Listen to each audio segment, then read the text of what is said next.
It's a perfect day in the truck.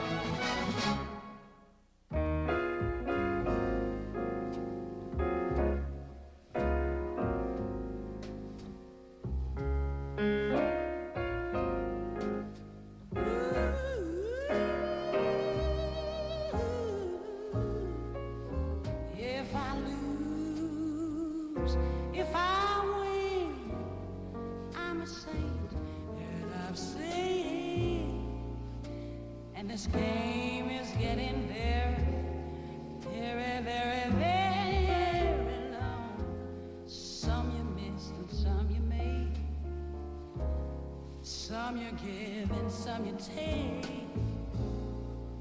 I guess I get it wrong. Can you come out and play? Do you think you can hang with the real me? Can you come out and play? Do you think you can hang with a real game?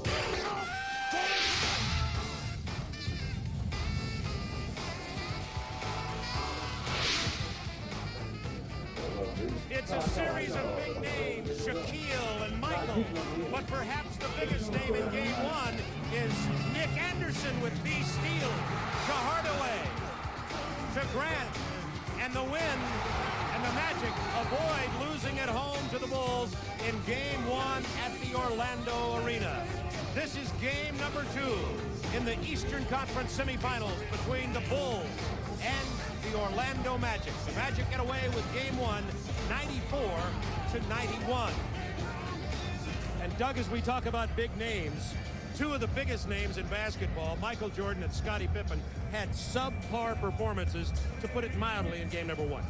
Bob, the word around here was, how are the Bulls even in the game? When you look at what Scottie Pippen and Michael did statistically, and Orlando was able to pull that game out at the end with their defense, but look at the numbers.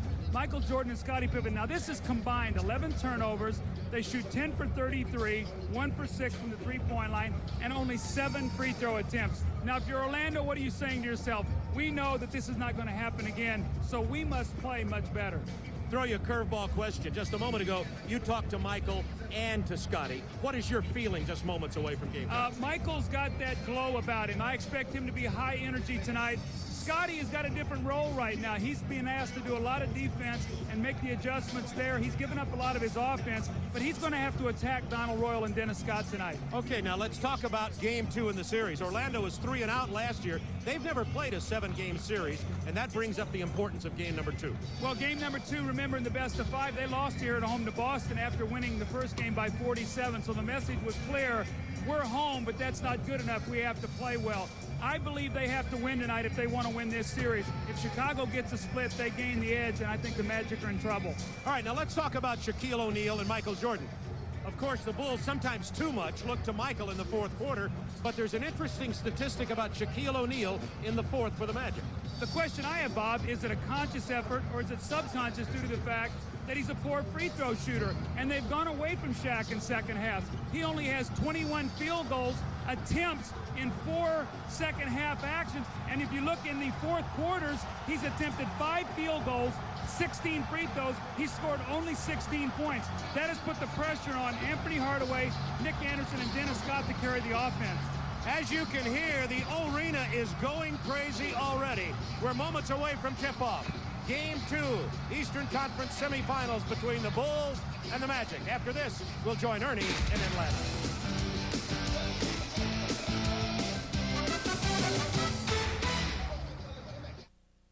The NBA playoffs on TNT. I had this dream. I retired.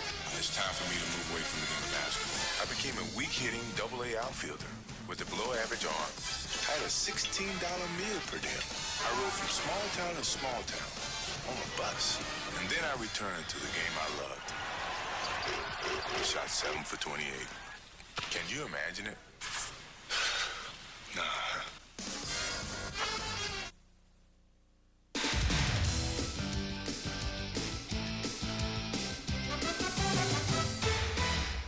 In the history of the NBA, his feats are legend. His impact undeniable. His trademark skyhook, unstoppable. In the history of the NBA, nobody's played in more games, regular season or playoffs. Nobody's logged more minutes. You want NBA titles? He earned 6 championship rings, another half-dozen MVP awards. In his record 20 seasons, he took more shots than any player who's ever put on a uniform, and he made more. And on the evening of April 5th, 1984, he became the all-time leading scorer in NBA history. He is Kareem Abdul-Jabbar, and he is our studio guest for the next 3 nights here on TNT. It is great to have you with us. Nice to be here. You know, all the attention in Game 1 focused on Michael Jordan in the last minute and the turnover and Orlando stealing the victory. What was your take on Game 1? Well, I think that the Bulls really missed a golden opportunity to come away with a victory early. Orlando really hasn't been in a big series. They've never gone beyond the first round, and here was a chance for the Bulls to steal one and go back with the chance to keep the home court advantage, and they lost that. I know that they're not liking that today. Spoken like a guy who's been in the playoffs 18 times in his career. Chicago and Orlando, it is Game 2 of the series. Michael Jordan, Shaquille O'Neal. Enough said, right? Almost. Jesse James with the final word. Enjoy it, folks.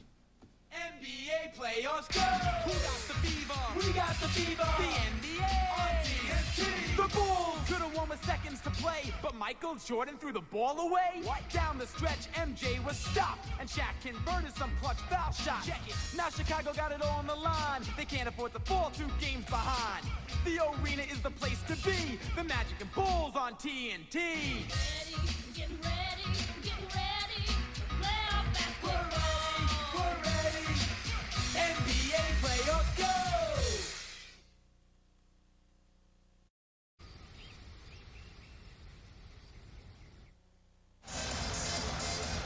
Bob Neal, Doug Collins with you from the arena in Orlando, Game 2. Magic leading 1-0. There are 2 injury questions as we begin this game. 1, the condition of Michael Jordan's wrist. 2, the shape of Donald Royal's ankle. The man who has the answer is Craig Sager. Well, Bob, people figure when Michael Jordan shoots for 8 for 22, something must be wrong with him. Not so, says Dr. John Heffern. He says there's nothing wrong with the wrist at all. He wears the wristband as superstition. As for the supposedly injured middle finger, he says that happened in Game 1 against Charlotte, not Game 1 against Orlando. And in Game 1 against Charlotte, Michael scored 48. He said there's nothing wrong with Michael. A bigger concern, the sprained left ankle of Donald Royal of Orlando. He's had it all year, but he recovers quickly. He has been okay to play. We'll just have to see how far he goes. Thanks, Craig. And talk about big news. Check this number. Gone is 45. Back from the Rafters is 23. Quickly tonight's starting lineup. Pippen and Royal, interesting matchup. Yeah, we got to really watch this. Again, Royal's ankle is sore, and Scotty's got to get off to a great start. Let's see if he attacks. And I wonder with Michael Jordan's number, if it goes back to what Nick Anderson said when he said 23 used to take off and launch. 45 just sort of hangs there. So maybe Michael's going to try to launch himself tonight, wearing number 23. Dick Pavetta, Paul Mahalik, and Bill Oakes are our officials tonight. Nick Anderson, who had a spectacular game, scoring 20 and throttling Jordan, will be defending Michael, and will toss it again. Dick Pavetta tossing it up between Luke Longley and Shaquille O'Neal. And Doug, when I asked you right before the game, you said Michael had that look.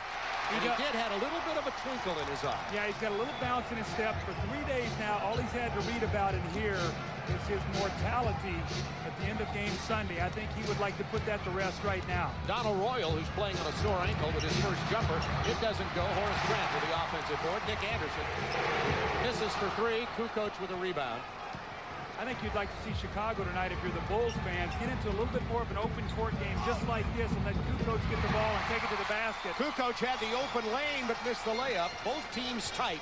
No question about it for both of these franchises. This is a very big game. And Luke Longley calls for the foul early. That's his first. Another thing to watch, Anthony Hardaway. I really believe that he has to be more aggressive when he comes off that screen roll, looking to attack the basket, not looking to first be a passer. He must make the guards play him when he goes to the basket. Hardaway with the ball right now, and the pass to Horace Grant.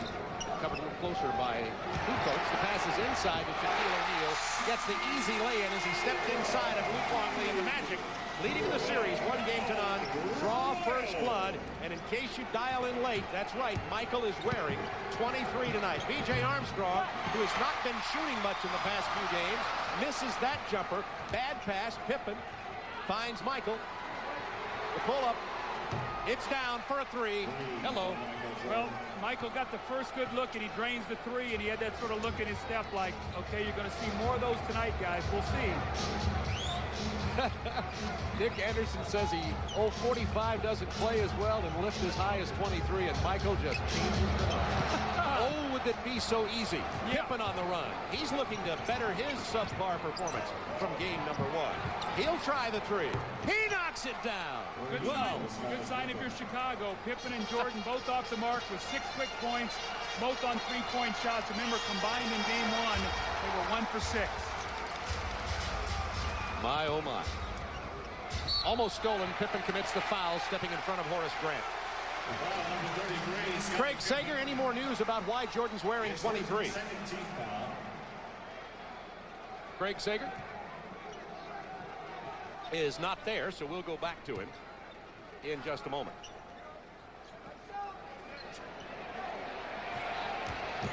.9:59 to go in the first quarter. Horace Grant from 17 feet drops the jump shot. It is Bulls 6, Magic 4. We'll get back to Craig Sager on the Michael Jordan number change story in just a moment. That shot will be there for Horace Grant if they double team Anthony Hardaway. That's why I think they have to stay more at home with him. Michael has 5 already. Nick Anderson has that look like, uh-oh. Anderson, a fiery competitor.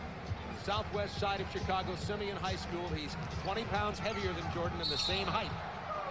Bulls foul early. It is on. You can see that Donald Royal does not want to take that outside jump shot. He really wants to get to the basket. Kukoc gave him a lot of space, and Royal still wouldn't take it. He did draw the foul, but one thing I did notice, he did not have great balance, so that foot must not feel very well, because the first thing you notice is your balance is bad, and Donald Royal got a little bump and fell to the ground.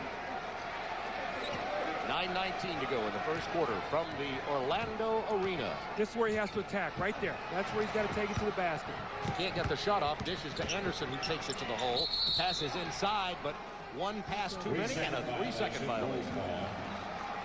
That's where Nick Anderson was a little bit too unselfish. He got in the lane, he had the shot, he tried to make the pass to Shaquille underneath, but right now Orlando has to ride out this little bit of a lull period they're starting this game with. B.J. Armstrong 0 for his first 2 shots. He's going to be pressing a little bit. He has not been shooting very well or very often in the playoffs. Averaging 5 field goal attempts during the playoffs, averaged 11 field goal attempts during the regular season. Jordan with the block of Shaquille O'Neal. Oh, baby. Hardaway, pull-up 3 is going to go out of bounds, and it'll belong to the Chicago Bulls, leading 8-4. You notice that Michael was doubling down early on Shaquille. He didn't see him coming. Well, this is what Michael does best. He attacks a post player from behind. I think I've told you the story before. In 1988, Michael blocked over 100 shots, and a lot of them were on plays like that, where he goes in from behind and attacks the opposing post player who doesn't feel him coming. Orlando only 2 of 7. They clean up the floor. A little perspiration on the arena floor here. Temperature was up at 90 degrees in Orlando today. So far, Jordan's been at about 90 degrees. A 3 and a 2. He's 2 for 2. Maybe looking for more. Longley from 15 feet. It's 10-4 Bulls. You could see as Michael started to isolate that time, they ran across the floor and doubled him. And when they did that, Luke Longley flashed right to that high post area for that jump shot. Now, he can hit that shot. So can Winnington. That's a shot they'll want Purdue to take. Bulls doing a very good job of overpaying passing lanes. Shaquille walked. He changed pivot feet. So what happens right now with Chicago and all those down screens are going high through the pick, and they're playing passing lanes so that they're preventing ball reversal so that they can't get Shaq into the post. So Orlando's going to have to adjust to that and use some pressure releases. Orlando had only 15 turnovers in game number 1. Bulls had 20 that led to 20 Orlando points here. Orlando's turned it over 3 times already. Michael, this is his first shot Rebound, Horace Grant. Now that shot was flat. Michael did not have good arch on that shot. So if they force him to take those kind of shots, they'll be okay, Bob. First two shots were point-blank looks, and he really got his feet together. There's Kukoc doubling down, slipping inside Donald Royal. Loose ball picked up by Longley. Passed out to Pippen. It's 3-on-1. And blocked. And they called it. Turn it over. Wave off the basket. Scotty made a fake that he did not need that time, Bob. He had a 3-on-1. He had Michael on the right, B.J. Armstrong on the left. He faked the pass when he didn't have to, caused the violation. That was a giveaway 2 points, or they had numbers.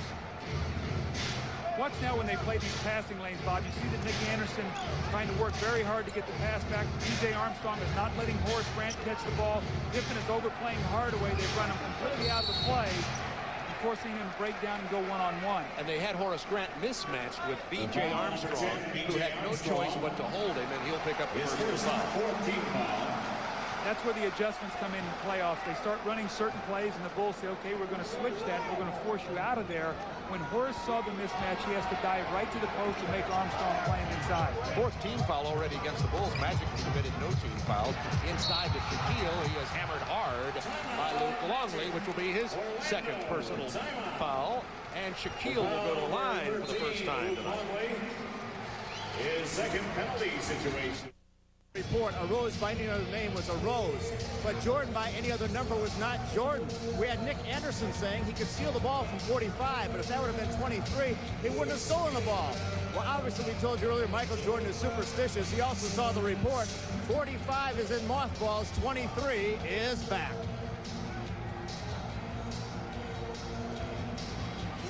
Orlando Magic scoreless the last 3 minutes, and Shaquille O'Neal, who was fouled by Luke Longley, will go to the free throw line for his first free throw attempts tonight. In game number 1, the story was that this man hit 12 of 16 free throws, including his first 7, and he's 1 for 1 tonight. Well, you know, I talked to Buzz Brayman today, his shot doctor, and he said, you know, when Shaq makes his conscious effort and he continues to work every day on his free throw shooting, he shoots the ball well. The problem is when Shaq starts shooting it well, he thinks he's got it, and he goes away from it. Shaq in the playoffs has been doing this every day. His numbers are up. 2 for 2 tonight. 10-6 Bulls. Jordan 2 out of 3, including a triple into Luke Longley. Defended alone by Shaquille O'Neal. Down to Jordan. Had to shoot that one over Shaquille O'Neal, who caused him to alter the shot. Anthony Hardaway, defended by Michael Jordan, looking for Shaquille in the post. Double team from Kukoc. 8 on the shot clock. Nick Anderson defended by B.J. Armstrong. There's the double team. 3, 2. Grant has to throw it up, and he hits it. That's a 2. That was a 21-foot, 11-inch, 2-point shot. Yeah, if the Magic has to live on that shot tonight, they're in trouble. So they took that right down to the wire. Now remember, Tony Kukoc has not attempted a shot yet. Michael now is 2 for 5. He's missed his last 3. And remember, when Kukoc does not get involved, he has a tendency to drift. So we'll watch that, Bob. 15 seconds on the shot clock for Orlando. 5:37 to go in the quarter. Horace Grant, the finger roll doesn't fall. He'll go to the line. Grant has been scoring early. He's 2 for 2, including this 21-foot, 11-inch bailout, just beating the shot clock. Again, you see Horace with a presence of mind to know the clock was winding down. This is the veteran presence that he brings to this team. And, you know, Scottie Pippen has been asked to guard him because he's a better defender, and he's the guy that's double teaming. They do not want Kukoc matched up against Horace Grant, and what it's done, it's taken away from Scottie's game. He's not getting the offensive production that he once had before. He was a little bit tired at the end of that game. And we'll have to keep our eye on Scottie Pippen as this game goes on too, Bob, about the effects of his defense and the adjustment that he has made with this particular team. Remember now, that's the position that Horace Grant used to play. They really miss him. Luke Longley has picked up 3 fouls and goes to the bench. And Will Perdue, who had 8 points in game number 1 in very limited minutes, only 18 minutes. Matter of fact, only 11 minutes. had 5 rebounds, 8 points, is in early. Bill Winnington, the third of the three-headed center rotation for Chicago, scored 14 points in game number 1. Look, we're seeing a little bit up the court pressure here by the Magic, something we have not seen a lot of, forcing Chicago to use a little clock. It's now down to 10 seconds, and they're not yet into their play. Michael Jordan being defended by Anderson. On the baseline, Jordan. Somebody got a piece of it. Grant with a rebound. Chance for the Magic to take the lead. Nick Anderson's pull-up. Magic by 1. The Magic have weathered the emotional start. Michael hits his first 2 shots. Pippen hits his. They get down 10-4. They keep it together with their defense, and they now lead 11-10.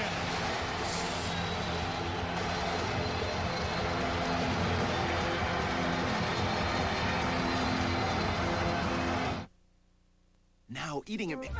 Shopping sprees, cruises. Sega Game Gear with Sonic Triple Trouble. Get a game piece on these favorites like a medium soft drink. Win big instantly. Nobody knows great playoff moments like TNT. The Chicago Bulls, the Cleveland Cavaliers, a friendly little rivalry that went unnoticed until a fateful day in the playoffs of 1989. The Cavs had size on their side, but the Bulls had Michael Jordan. Michael will take it all away. With Cleveland thinking they had victory in sight, they kept their big men between Jordan and the basket. But Michael put on moves that threw all defensive timing off. Jordan to the circle, puts the shot in the air. Good! Giving Cleveland a glimpse of his greatness and a broken heart. The game's over, and the Bulls have won. Jordan beat him at the buzzer with a jump shot in the circle. In reality, Jordan would go on to haunt the Cavaliers for playoff games to come. Nobody knows when great moments are going to happen. So stick with TNT for extensive playoff coverage. The playoffs continue on TNT.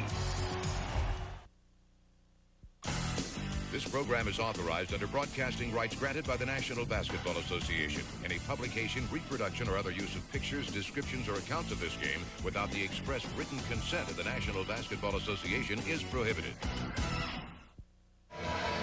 Orlando on a 7-0 run has taken the lead. Michael, after hitting his first 2 shots, is now 2 of 6, missed his last 4. And Shaquille has had a hand in both of those misses, of 2 of the last 4 misses. Let's watch this, Bob. As they start to go screen roll, Michael's going to go baseline, and we're going to stop it when he gets to a certain area. Scotty comes over, fakes the screen, and we stop it right here, all right? Michael used to do this. He used to soar right this way, and he would take the contact right in this guy's chest and draw the foul. We stop it here. Look, he goes around and jackknifes and looks to try to get the shot up. That's the difference I see in Michael Jordan's game right now. Before, he would have gotten 2 free throws on that play. 15 seconds on the clock as the Bulls get into their offense here. Down 1, Kukoc missing. Ball lost out of bounds by Shaquille O'Neal. It will belong to the Chicago Bulls with 4:47 to go in the first quarter, and the Magic up 11-10. Shaquille O'Neal there with a nice block out, but he loses control of the ball, and you see the hustle and the effort that goes into every possession come playoff time. There are 2 bodies on the floor and 1 in the stands. So only 7 left standing on a loose ball, and we're only in the first quarter. Pippen inbounding to Jordan with a new 24-second clock. Jordan with that number 23 pulled out of the Rafters of the United Center. Down inside to Purdue. He gets his first inside post-up basket. This is one thing that Shaquille must do. He cannot relax on Will Purdue. Will throw up 8 or 10 points, and those are points that the Bulls should not get from him. Shaquille out on the high post, lobbing inside to Anderson for the play, who slipped inside of Michael. 13-12 Orlando. Nick Anderson making Michael work on both ends, not only posting him up, but working him down here on the defensive end. Shaq coming out with a double team. Jordan hits this jumper after missing 4 consecutive shots, giving the Bulls the lead again in a seesaw battle with 4 minutes to go. First quarter, Game 2, Eastern Conference semifinals. See the Bulls now doing a good job pressuring, forcing 10 seconds to be used on the clock. And a turnover. See, that's a pass that Penny Hardaway cannot make. He's got to put that one away in the playoffs. Penny's averaging almost 5 turnovers a game. Shaq fronting. Michael fronting in the post. Shaquille O'Neal with a little over-the-top pass. That was a nice play. Normally you see it the other way with Shaq being on the receiving end. Dennis Scott in the ball game for the first time tonight. In place of Donald Royal, who started with a sprained ankle, but Scott will get most of the minutes at that position. Kukoc hard to the hoop.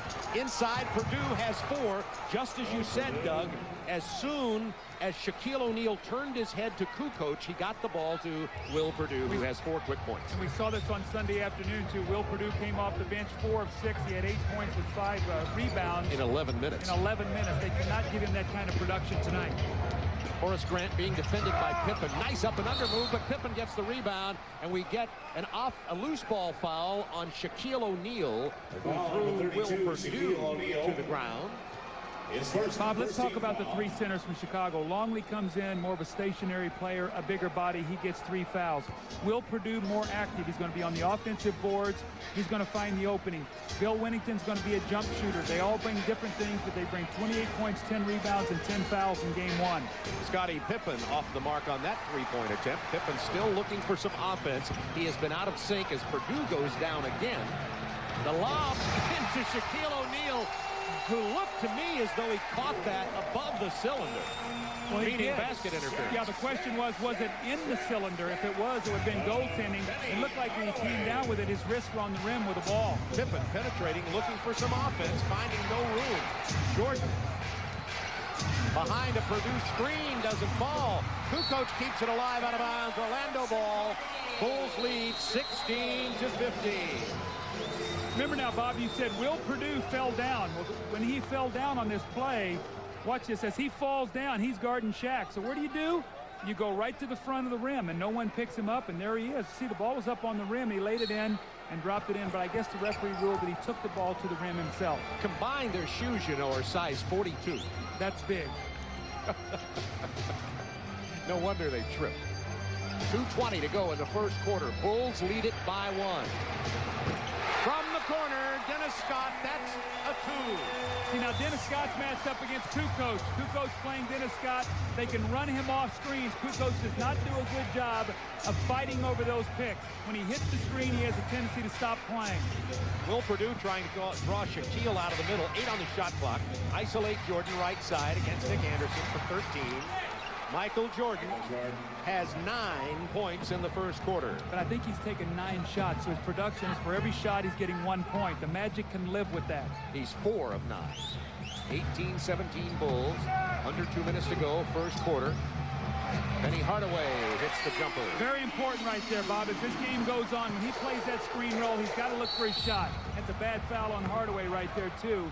You do not want to take fouls at this stage in the game, because what will happen now, the next one, they'll start shooting free throws. With 1:31 to go in the first quarter, and Penny Hardaway has his first basket, just 2 points. We have a 19-18 Orlando lead. Bulls ball with 1:31 to go in the first quarter from the arena in Orlando, Florida. I'm not so sure which team this tempo favors. I think before everybody thought Chicago, but Orlando's become a team that can guard you. I'm not so sure. Michael Jordan has 11 points. He's too open, too close, in my view, if I'm giving a critique on the defense. Well, he's 5 for 10. He's taken 10 shots, and I think if you look at the team, they've taken 19, so he's taken over half the shots. Well, he's very open in the paint. Yes, he's got to do that. He's got to attack, but somewhere along the line, somebody else has got to bring some scoring. Bills hoping to be Scottie Pippen. Dennis Scott traveled before he hit the jumper. 1:01 to go in the quarter. 2019 Chicago.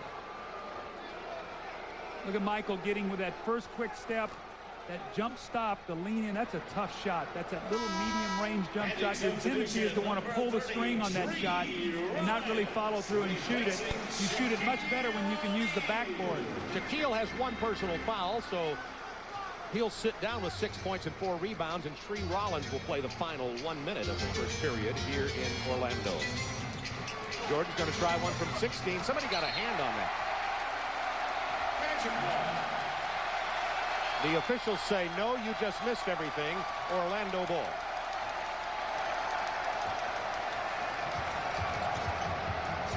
Horace Grant going to pull up from 17. Michael Jordan on the run, 39 seconds to go in the quarter. B.J. Armstrong open for the jumper. Still looking for his first basket. Michael Jordan, a beautiful play. It won't fall. Purdue is fouled with 29 seconds. Offensive rebounding. It really hurt Orlando in game 1. They gave up 15 offensive rebounds. out-rebounded the Bulls out-rebounded Orlando 42-33. What happens in a low-scoring game, Bob? Many instances, it's who gets to the free throw line the most, and also who gets the most field goal attempts. So if you do shoot a low percentage, the more shots you get, the better your chances.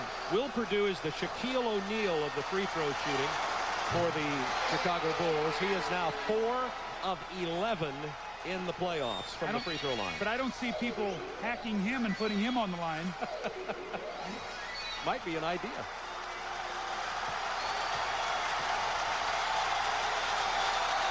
Purdue gets 1 out of 2. Bulls by 2, 29 seconds to go first quarter. There's that full court pressure. And the foul is called on Corey Blunt. See, Corey Blunt's got to be careful now. He's not going to get the latitude to run around with the ball. They'll call a technical on him. Here's the trap. See if he reaches in. I don't see it. If it's a foul, it's going to be on Michael Jordan. But you know that theory. If there's a star beside an inferior player, guess what, Corey? You're going to get it. So that's just the way it works, buddy. He said that didn't happen when I was in my last years at Cincinnati. I remember one game in Philadelphia that I was coaching, and Dave Corzine got a foul, and Michael was on the floor, and it was really Michael's foul, and Corzine was griping about getting the foul. And I remember it was Jake O'Donnell. He says, fine, I'll give it to Michael. He wins always fouls on 23. Now I'm upset at Dave because now he got the foul on Michael. Like, Dave, you keep the foul. And you're wading back into this. Oh, yes. Next year it'll be, don't give it to number 33. We have a couple of substitutions here with 25 seconds to go in the quarter. Blunt and Perdue sit down. Kerr and Kukoc come back off the bench. And Nick Anderson has one more free throw. Anderson, by the way, in game number 1 was the man with the steal and 20 points, and he was also 3 of 6 from three-point land. You see Will Perdue and Phil Jackson, they have never been what you call a happy couple. Would you say? I would probably agree with that, yes. Kukoc gets the rebound off the Nick Anderson missed free throw. Well, you know what's going to happen now. Michael's going to hold the ball out. They're going to spread it. You've got three-point shooters and Armstrong, Kerr, even Pippen, and Tony Kukoc. So if you leave the help on Michael, someone will probably get a 3. If not, Michael will try to get a shot off at the foul line or get it to the basket. Oh, you got to love this. No, it doesn't fall. Michael Jordan has had an erratic first quarter. 5 of 13. Jordan has 11 points in the quarter. That's the end of the first, with the Bulls leading 21-20.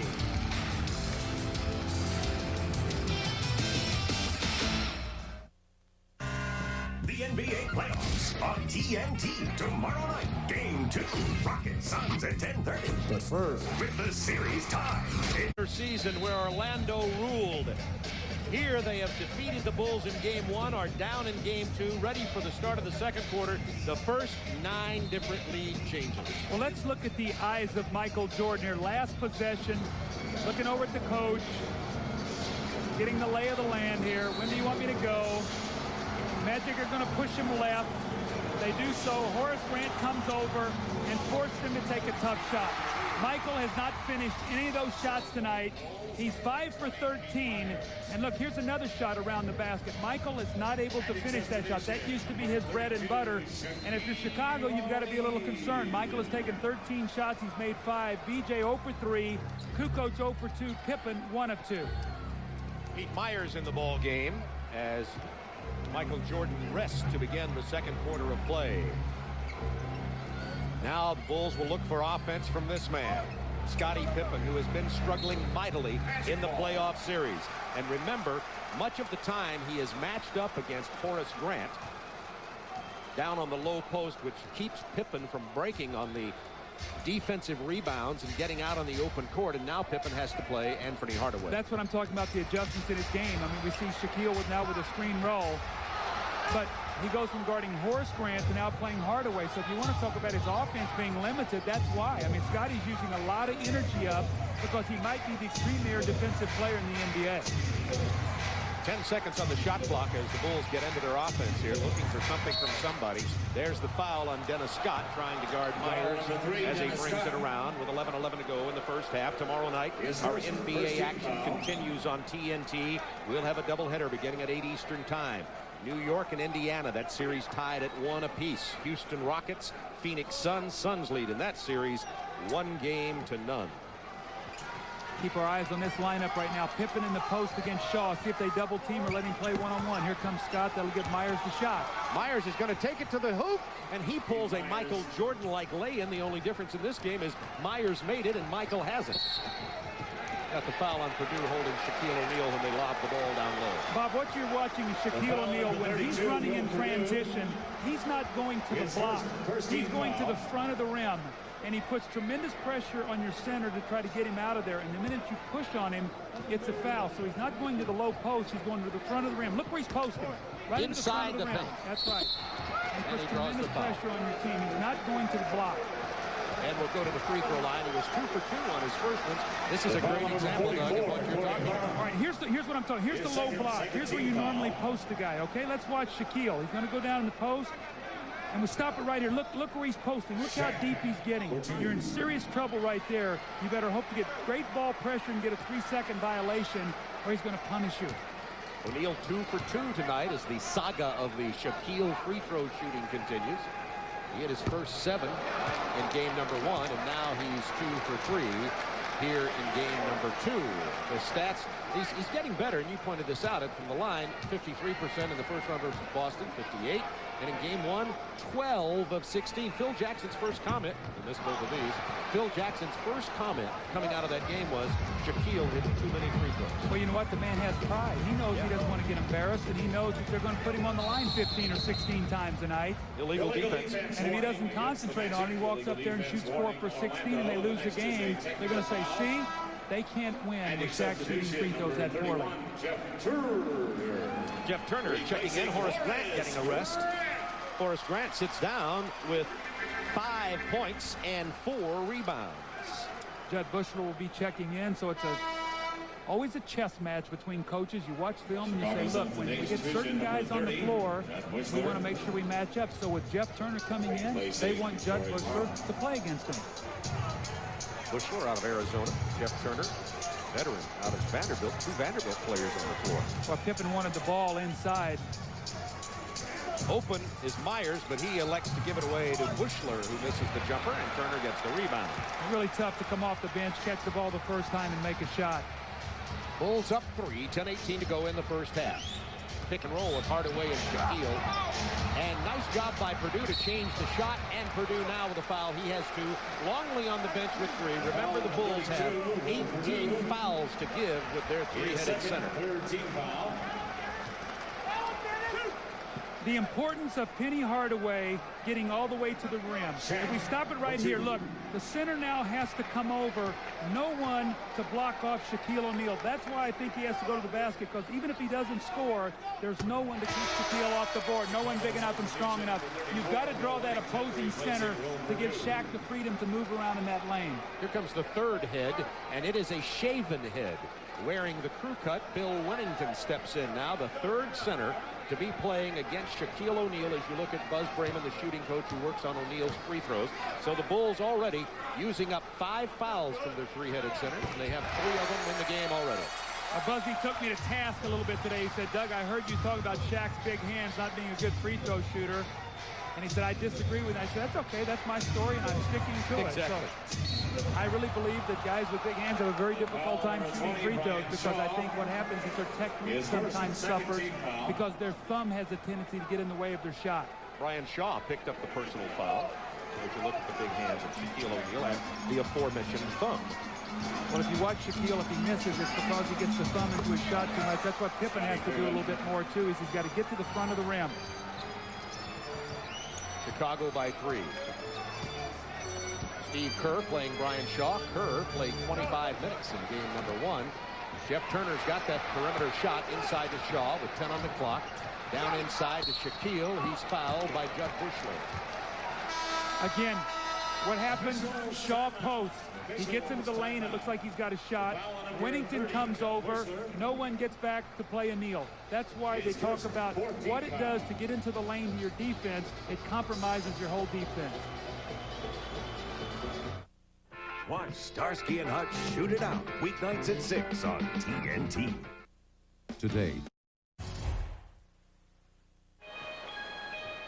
Chicago leading it by 3. Michael Jordan beginning this second quarter on the bench. He had 11 in the first quarter, and Scottie Pippen now the focus of the offense. Scottie, with this basket, has only 5 points so far. Well, Scottie will become the focal point of their offense in the thrust. He gets in the lane. He shoots that beautiful little sweeping hook shot. And again, we talk about the adjustments of Scottie Pippen season in the playoffs, and in the playoffs his numbers are way down, his shots are down, his percentage is down. But again, he's putting so much on the defensive end of the floor because Phil Jackson knows he's his best defender, and he has to ask him to do things that maybe Scottie wouldn't want to do on his own. But for this team to win, they have to have him do that to be successful.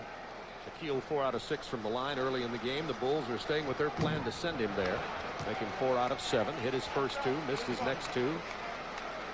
9:33 to go in the first half of play in Orlando, with many more attempts than the Bulls, but that doesn't surprise us. Well, they are now working on their 12th attempt, and they've made 7. Chicago only 1 of 2.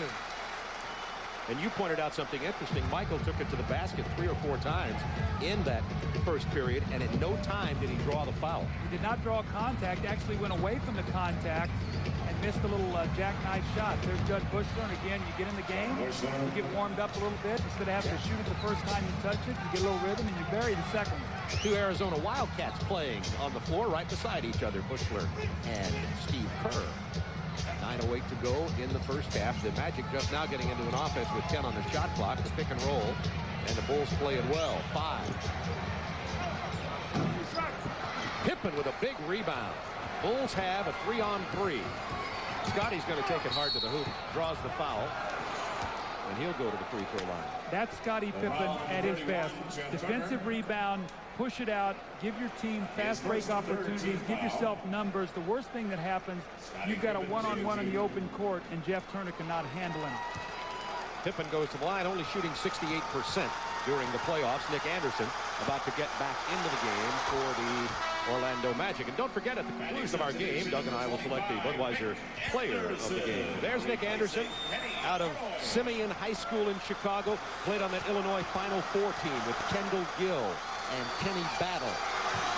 See, if I'm Brian Hill, the one thing that really is concerning me is I'm getting nothing off my bench. Game 1, I get outscored 34-14 off the bench, and all 14 are by Dennis Scott.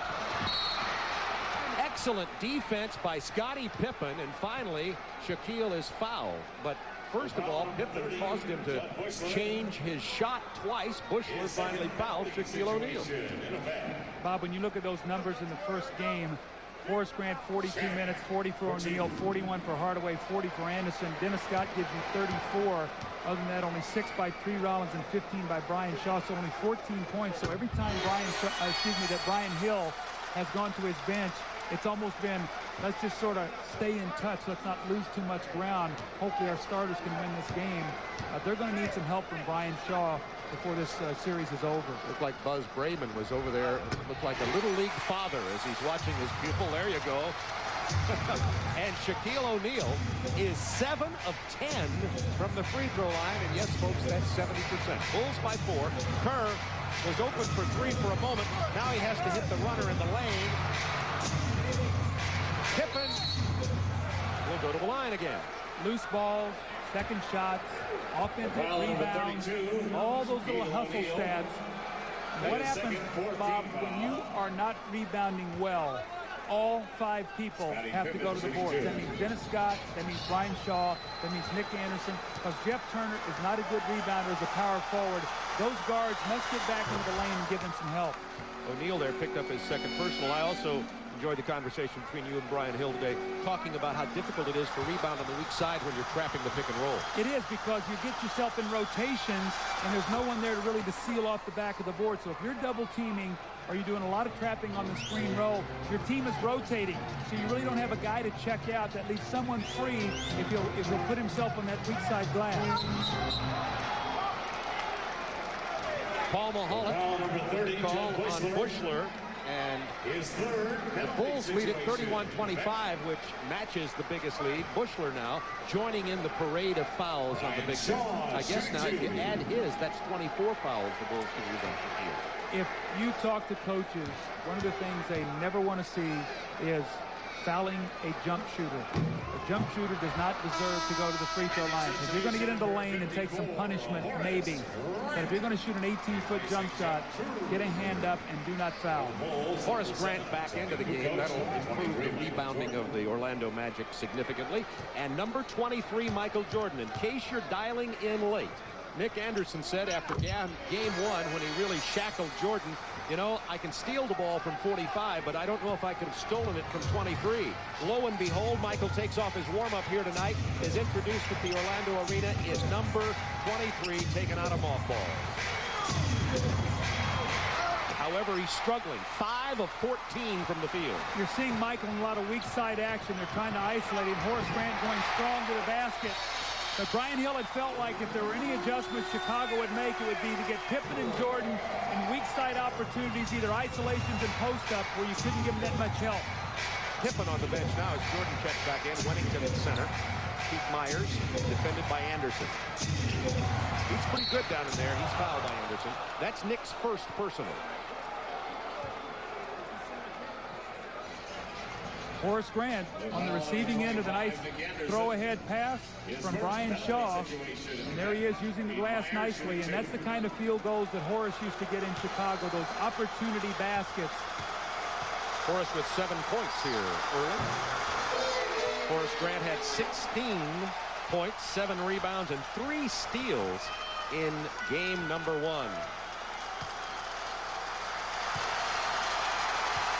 There are the numbers on Horace so far.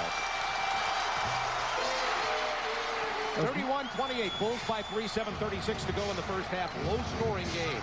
And you know what? You said it right a while ago, Bob. We went commercial. A very disjointed game. No rhythm. A lot of stoppages of play. A lot of free throws being taken by the Magic. 7 on the shot clock. Dennis Scott looking to post up Anderson. There's the double team. Very tough shot. Air ball caught by O'Neal, and he's fouled. Nice play by Shaquille O'Neal. Now, are they going to give him a 2-shot foul? Is it a controlled catch, or was it a tip? He'll say it was a tip. He's going to get 2. See Shaq working on that offensive board. You know, you almost have to face guard him and play him like a Dennis Rodman and just say, look, I'm going to get up in you, and I'm not going to let you get this ball, because you can't arm wrestle with Shaquille O'Neal. This man is way too powerful. 7'1", 303 pounds. But I think literally, I was going to make a joke about it, but literally 7% body fat. I need to get him a couple of cookies, don't you think? just to round him out. Hang out with us, have a little mayo for lunch. We'll change that in a hurry. Don't make me tell your mayonnaise story. Don't make me tell America about you and your mayonnaise. You've hidden it all these years. The mayonnaise and French fries, he can join us over here in a hurry. We can take care of Shaquille. You've got a mayonnaise French fries guy on your team in Detroit you'll have to deal with. Oh, let's not talk about that. I don't want to get a headache. Kerr. 7 minutes to go in the first half, and the Bulls leading now by a narrow 1. They were up by 6. Michael Jordan is now 5 of 15. That's 33% shooting. 3 of his last 13. He hit his first 2, remember? See Kerr now playing against Nick Anderson. They're going to have to double team. Horace Grant will get the shot if they'll kick it out. Traveling is the call on Brian Shaw. And look at the look on the face of that pleasant gentleman. Speaking of pleasant gentlemen, Brian Hill today said, you ask him, how are you approaching this team going into this big game? Like what he said, business-like, matter of fact, we're good, we have a job to do.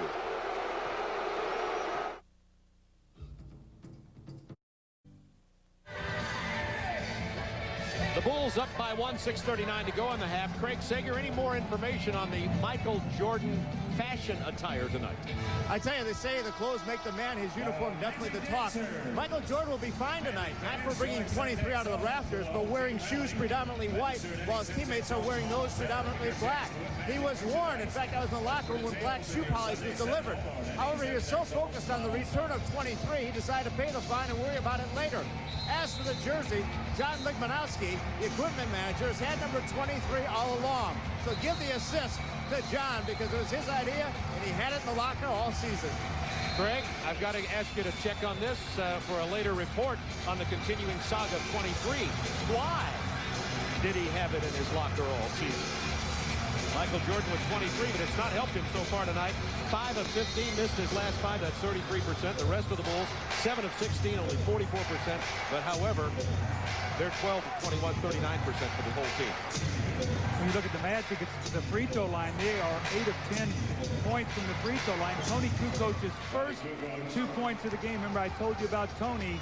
You don't get him involved early. If he doesn't get offensively on track, he'll have a tendency to drift a little bit. That's his first field goal attempt here since missing his first 2 in the first quarter. Yeah, he's been somewhat invisible. Brian Shaw steps around Kerr, hits the leaner, and that's a big bucket.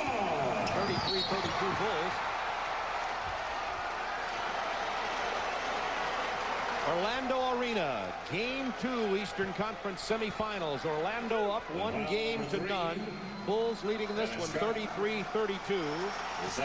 Dennis Scott commits the foul, and Michael Jordan is at the free throw line, where he is only struggling in every way tonight. 5 of 13 from the floor, and now he's missed the free throw. Michael was too quick with that one. His motion is way too fast.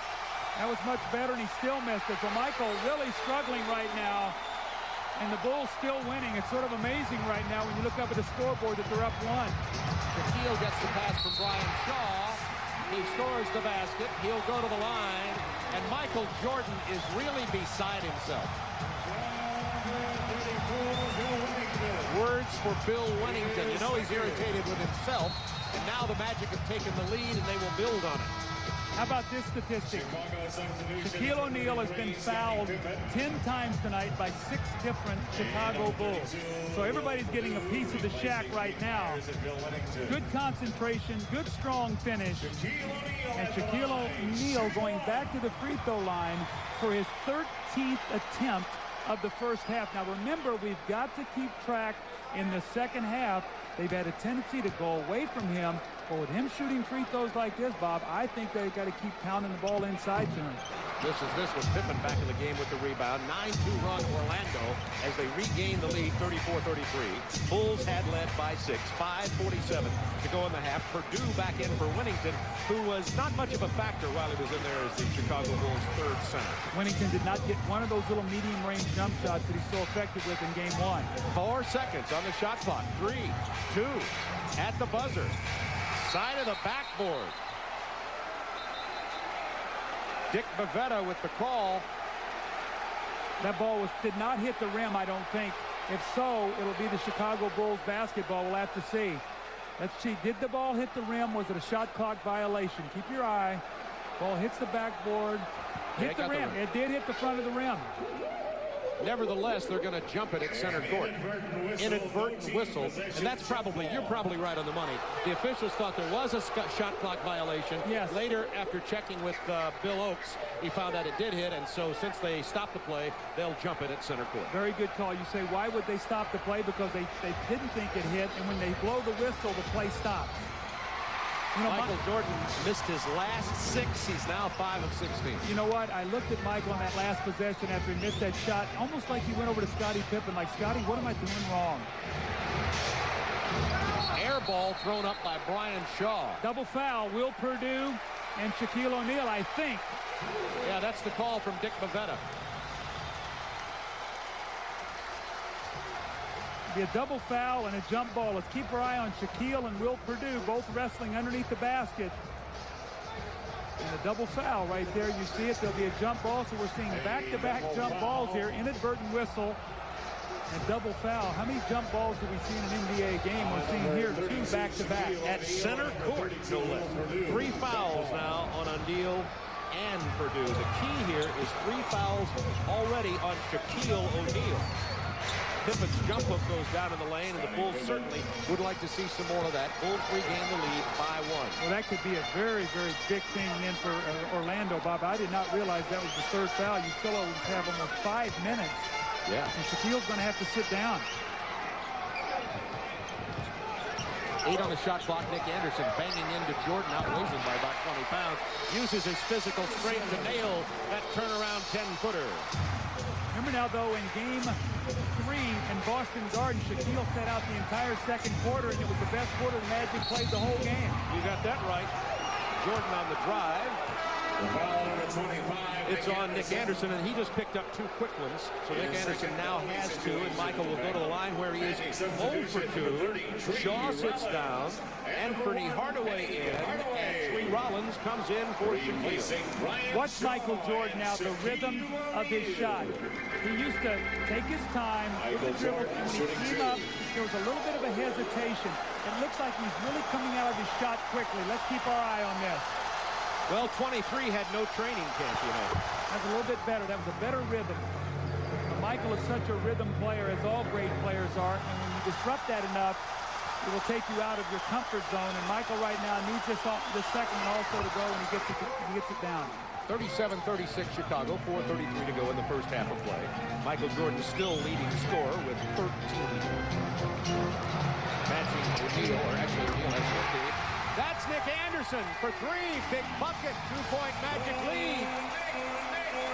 Nick Anderson cannot pick up his third right now, though. With him going to be the guy that carries their offense, and Shaquille sitting down, he has to stay away from his third foul. Traveling on Scottie Pippen. The Bulls can't get anything happening offensively. However, that's only Chicago's 2nd turnover of this ball game with 4 minutes plus to go in the first half. But Orlando, 2-point lead. You know, there's a lot of questions coming into the playoffs. Can the Magic defense, can they guard well enough to win? You know what? If they win this series, it will be because of their defense. It's where Hardaway must attack. 7 on the shot clock. Hands it off. Loose ball picked up by Michael Jordan. Stripped away. Pippen wrestling his former teammate Horace Grant, and they'll jump it up.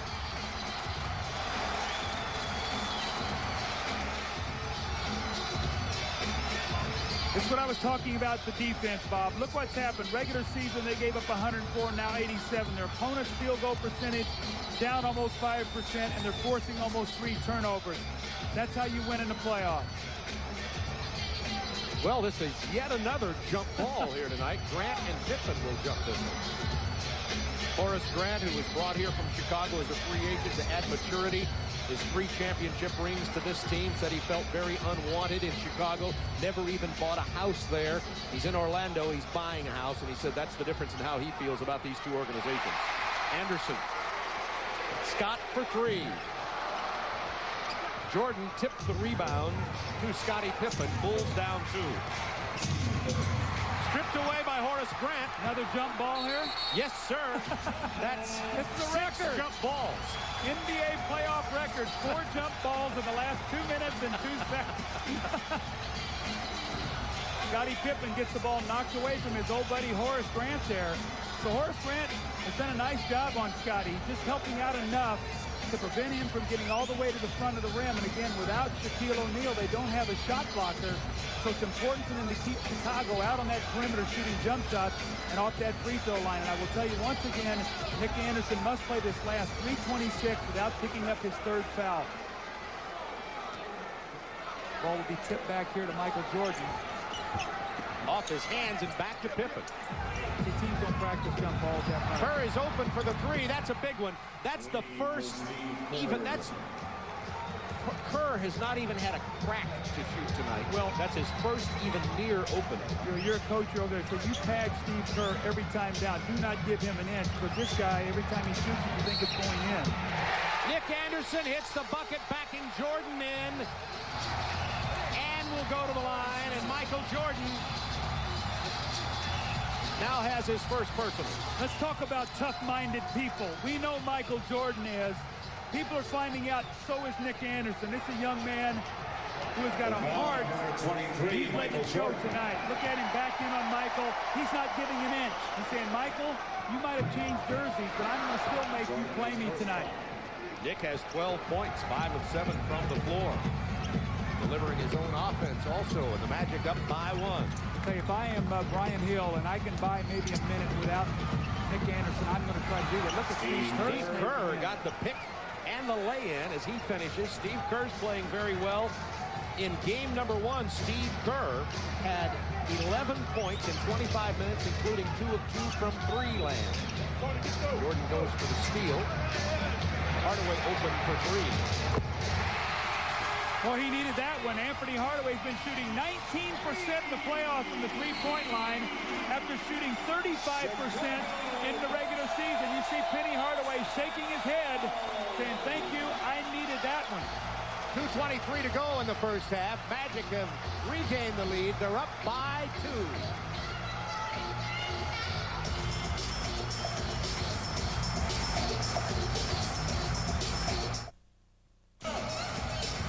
Yeah, the last game was a steal. Michael Jordan is 5 of 16 so far. The rest of the Bulls, 11 of 20. Well, you know, we worked on this today a little bit, Bob, not to continue to beat this, but in the playoffs combined, Pippen and Kukoc have taken 116 shots. Winnington actually, in about 60 less minutes, has taken more shots than B.J. Armstrong. And as we go into tonight, we'll check how that factors in.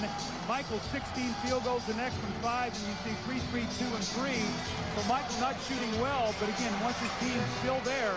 Purdue gets the offensive board knocked out of bounds and along to the Bulls as Scottie Pippen missed from the perimeter again. And Anthony Hardaway and Dennis Scott ran into each other. Hardaway shaking off what looks like a sore knee.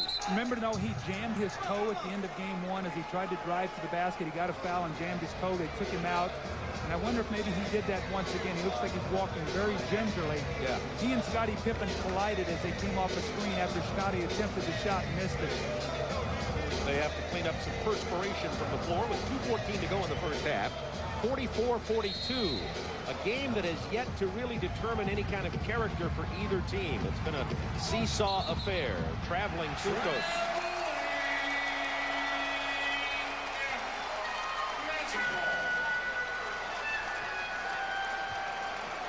Magic with the ball, up by 2. 2 minutes to go, first half. Both teams over the limit with the fouls. Hardaway posting up. That means Horace Grant will probably get the shot at the top. Bad Jordan pass. with the steal on the break to Kukoc. One touch to Pippen. What a beautiful play by the big 3 from the Bulls.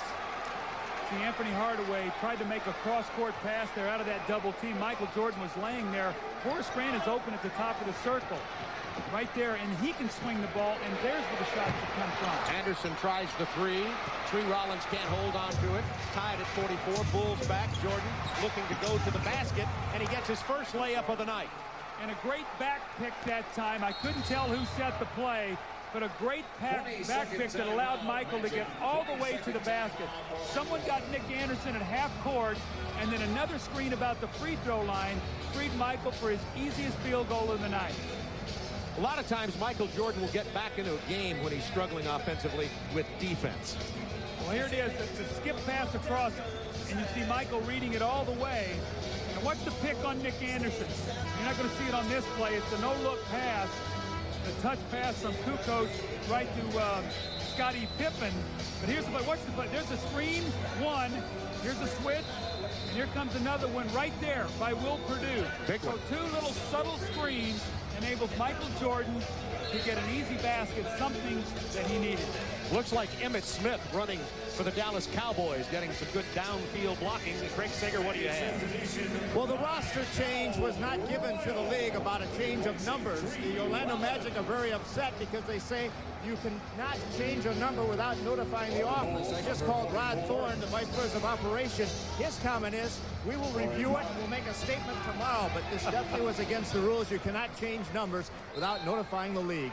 Unless you're Michael. Royal now in for Orlando. Michael will worry about the fine later, just like his shoes. I think he can pay that. Hey. Anthony Hardaway being defended by Kerr, steps around the Horace Grant screen, and on the rollout gets it out there, but first the foul. It's on Steve Kerr coming up at halftime. The Reebok halftime reporter Lee Johnson in our Atlanta studios with Hall of Fame center Kareem Abdul-Jabbar. In addition to analyzing the first half, Kareem is going to talk about the difference in the NBA today and when he played not that many years ago, and there has been a major change in the players, in their age, in their attitudes, and it'll be interesting to hear the opinions of Kareem Abdul-Jabbar. Well, no one would know any better than Kareem. He's been through probably more teammates than anybody with the years he's been in the league, and no one did it with any more grace than him either. B.J. Armstrong replaces Corey Blunt. B.J. and Steve Kerr both on the floor now at the same time. Armstrong is 0 for 3 tonight and has not scored. I'm going to say it again. Nick Anderson has 2 fouls. He's got a little over a minute to play. He's got to stay away from his third because Shaquille already has 3. They cannot have those guys in foul trouble to start the second half. Here's an opportunity as Jordan isolates. Off the curl, Pippen back to Jordan on the screen. We've got a hand check foul on Donald Royal. His first penalty situation. Bulls were in a little offensive trouble there. When Royal reaches out with the hand on Michael. He goes to the free throw line with the game tied at 46. Michael Jordan is only 2 of 4 from the free throw line tonight. Make it 2 of 5.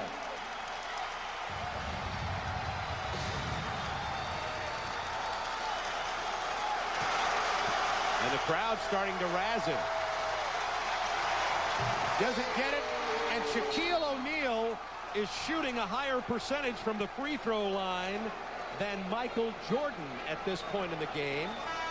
Chicago substitution number 10. Well, look at that look on Michael Jordan's face. You talk about determination and being upset with yourself.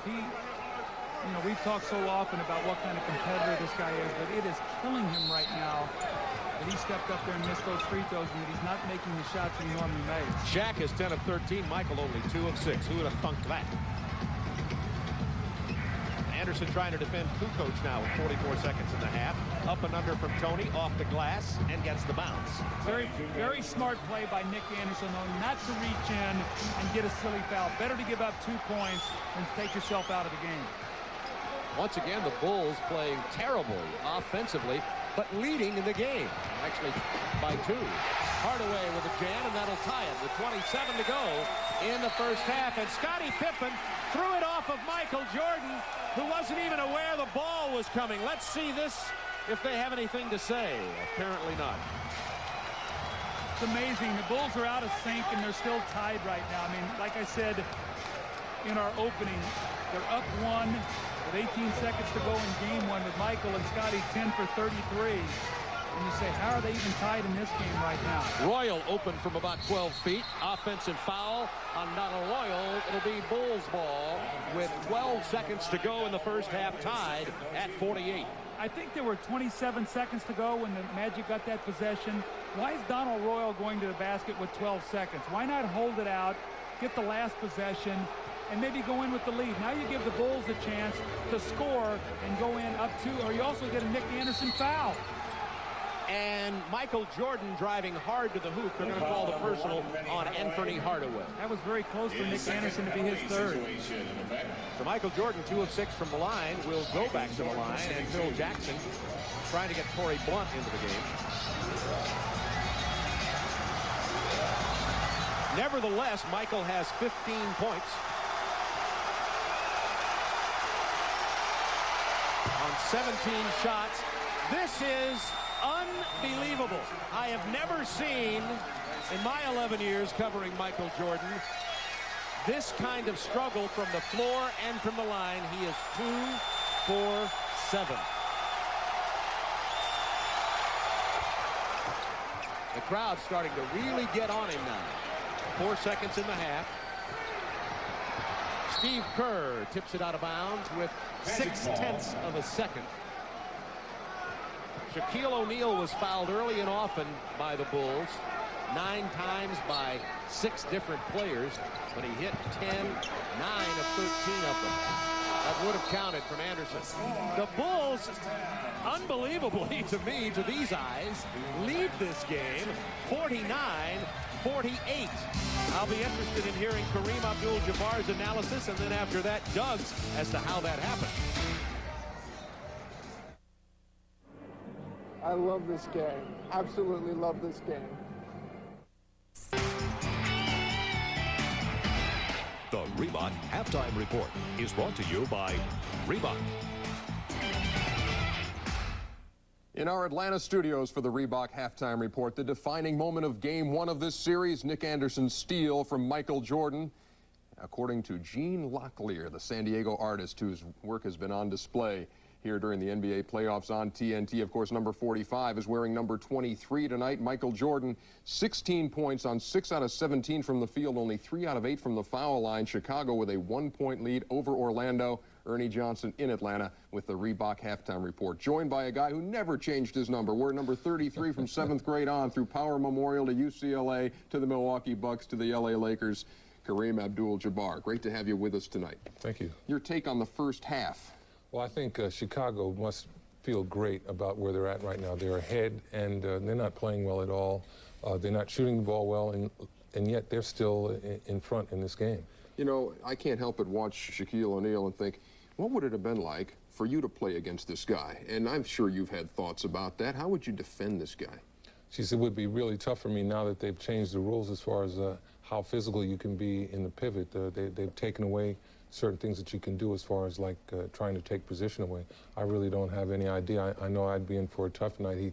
He's bigger than I am and a really strong individual. Let's take a look at some of the highlights of the first half and center on Shaquille O'Neal and what they're doing defensively. Here, Michael Jordan with some help. Okay, early on, Chicago was doubling Shaquille every time. And here Michael comes in, Shaquille gets set up by Luke Longley, and Michael is in great position to make the block, which he does. Let's go for your telestrator debut as we turn here and watch Shaquille on this sequence here and calling for the ball. Okay, Shaquille has noticed that Chicago has gone into a straight man-to-man, so he's calling for the ball right here. He's got his hand up in the air, and he wants the ball over here to Anderson, who can make the pass straight in. So they're going to start the pick and roll to the right. They swing it back to Grant, to Anderson, and Shaquille has set himself up right in this area here in great position and holds his position. Anderson makes the pass, and Shaquille's got a layup. The big guy going to work inside for 2 of his 15 points in the first half. He leads the Magic with 15. Michael has 16, but not a very good shooting night for Jordan, but it's the Bulls by 1 after 24 minutes. We'll be back to talk to the big guy about life in the NBA, when he played, after he played, how things have changed. The story coming up.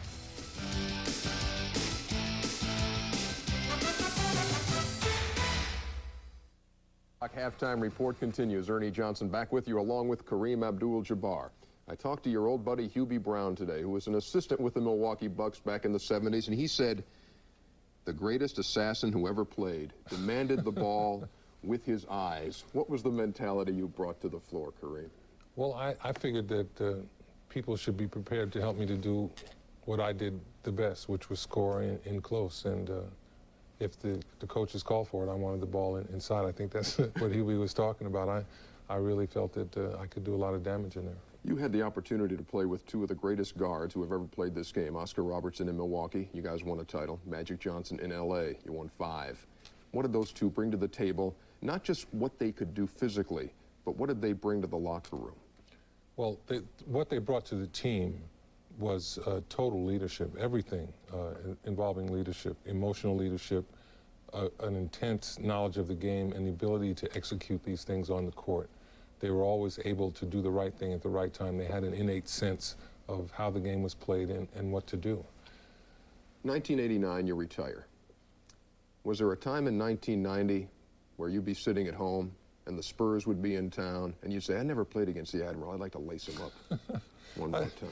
I remember watching a few highlights during those first couple of years and thinking maybe I should get back out there, or maybe could I get back out? Did you have the itch? Did you say, man, I'd like to do that again? It was too early. No, it was just as rhetorical questions. And you decided, no, it's best to stay away. Oh, absolutely. I didn't have any of my prime left to return with. If I had some of my prime left, I could have thought about it, but that was really behind me, and I made the right decision at the right time. Now you sit back and you observe this league, and there's been a rap on some of the younger players. Selfish, making too much, no respect for authority. Your take? Well, I think the younger players have a problem in that they don't have to go to school anymore. A lot of them are coddled when they start to be exceptional high school athletes, and no one forces them to get an education. No one forces them to develop the discipline that most of us want our kids to learn. And this lack of discipline and respect is obvious to everyone. Is it widespread, do you feel? Are there a few guys giving the game a bad name? I think there are a few bad eggs giving the game a bad name, but I think the problem is bigger than that. We've got to start forcing these guys to educate themselves. I think we should have student athletes. That should be a real term. It shouldn't be a misnomer. From reading some of your quotes recently, it seems you are more open to the idea of coaching than you ever were. Is this true? Oh, certainly. I would certainly consider a good circumstance if it came up, but it's not something that I'm beating the bushes for. You know, I've got 2 kids in high school, and I got to pay a lot of attention to that. But you see what this job does to guys. Oh, yes. My good friend Dan Issel went all the way on the roller coaster, up and down, but I think that there are a few things that I could teach that need to be learned. We have much more to talk about with Kareem Abdul-Jabbar. Luckily, we have 2 more nights to do that. You can have your chance if you're going to be surfing that internet tomorrow night. America Online, 7 o'clock Eastern until 7:30. Your questions to Kareem Abdul-Jabbar, center stage, America Online, tomorrow night. We'll be back to wrap up the Reebok Halftime Report right after this. Most improved player of the season, Rod Thorne of the NBA, presenting it to Philadelphia 76ers guard Dana Barros. Averaged 20.3 points a game this season. That's 11 more than his career average. Elliot Perry was second. Scott Burrell and George Murasan tied for third. Tomorrow night on TNT, New York and Indiana Game 3, followed by Houston and Phoenix Game 2. Friday night here on TNT, another doubleheader. Chicago at home against Orlando in Game 3, followed by San Antonio and Los Angeles. Game 3 from the Great Western Forum. The Lakers down 2-0 to the San Antonio Spurs. Coming up next, the third quarter from the O-Arena. Bulls up by 1.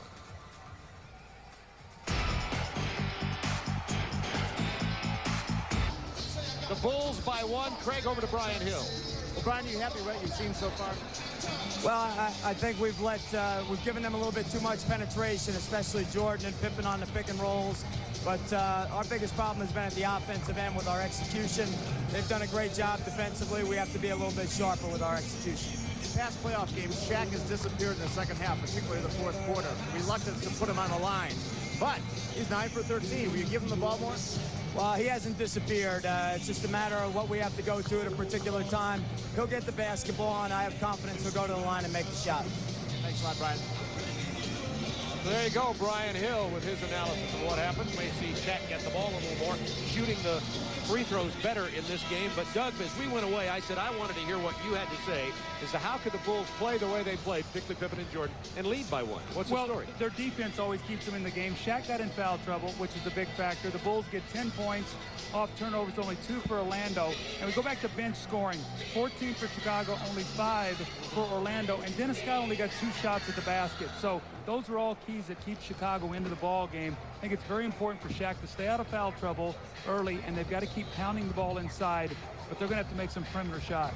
Yeah, Shaquille carrying 3 personal fouls as we go into the second half of play. And now it's time for the Budweiser game summary, our statistical story of what happened. There's that free throw. Who would have bet? Like, I maybe, not being a betting man, I might have risked the mortgage on Jordan shooting a higher percentage from the line. Well, I will say this. When we go to Bulls field goals, Michael Jordan is 6 for 17 for 16 points. If the Magic can keep Michael to points per shot, I think they'll win the game tonight. And Michael has 16. He's taken 17 shots. And we talked about Jordan and Pippen. They had a miserable offensive showing in game number 1. Not a heck of a lot better here tonight. Yeah, but look at the turnovers way down. Shots really down to about 9. Scottie Pippen had a big first half. He was 4 of 7, 4 of 4 from the free throw line, had 4 assists, and had 13 points. So Scottie, when Michael sat down, really got himself involved in the offense. Also, too, when you look at these other guys, Tony Kukoc only 4 field goal attempts, and B.J. Armstrong does not have a field goal. He's 0 for 3. If he continues to struggle, Phil Jackson will come in with Steve Kerr. He has great confidence in him. Bulls have the ball up by 1 as we begin the second half from the O-Arena in Orlando, Florida. Scottie Pippen kicks it to Armstrong from 18 feet. Cannot buy a basket. B.J. Armstrong is 0 for 4 tonight. And he's an excellent shooter. Excuse me, Bob. Hardaway's got to continue to go at him, too. He had big success in the first half. Michael's illegal. They let him get away with that going inside the Shaq. See, they will not play Royal on the perimeter because he wants to drive. See? Jordan with the steal. This will be good. Well, it wasn't great, but it was good. Donald Royal will not shoot the jump shot. So Michael faked at him, put it on the floor, read the pass, got the steal. That's where you got to have Dennis Scott on the floor. So they're buying minutes with Royal right now. Excellent play by Scottie Pippen, who came from the weak side. As Shaquille O'Neal spins around Luke Longley, Pippen was there to block the shot, and we're going to get a jump ball.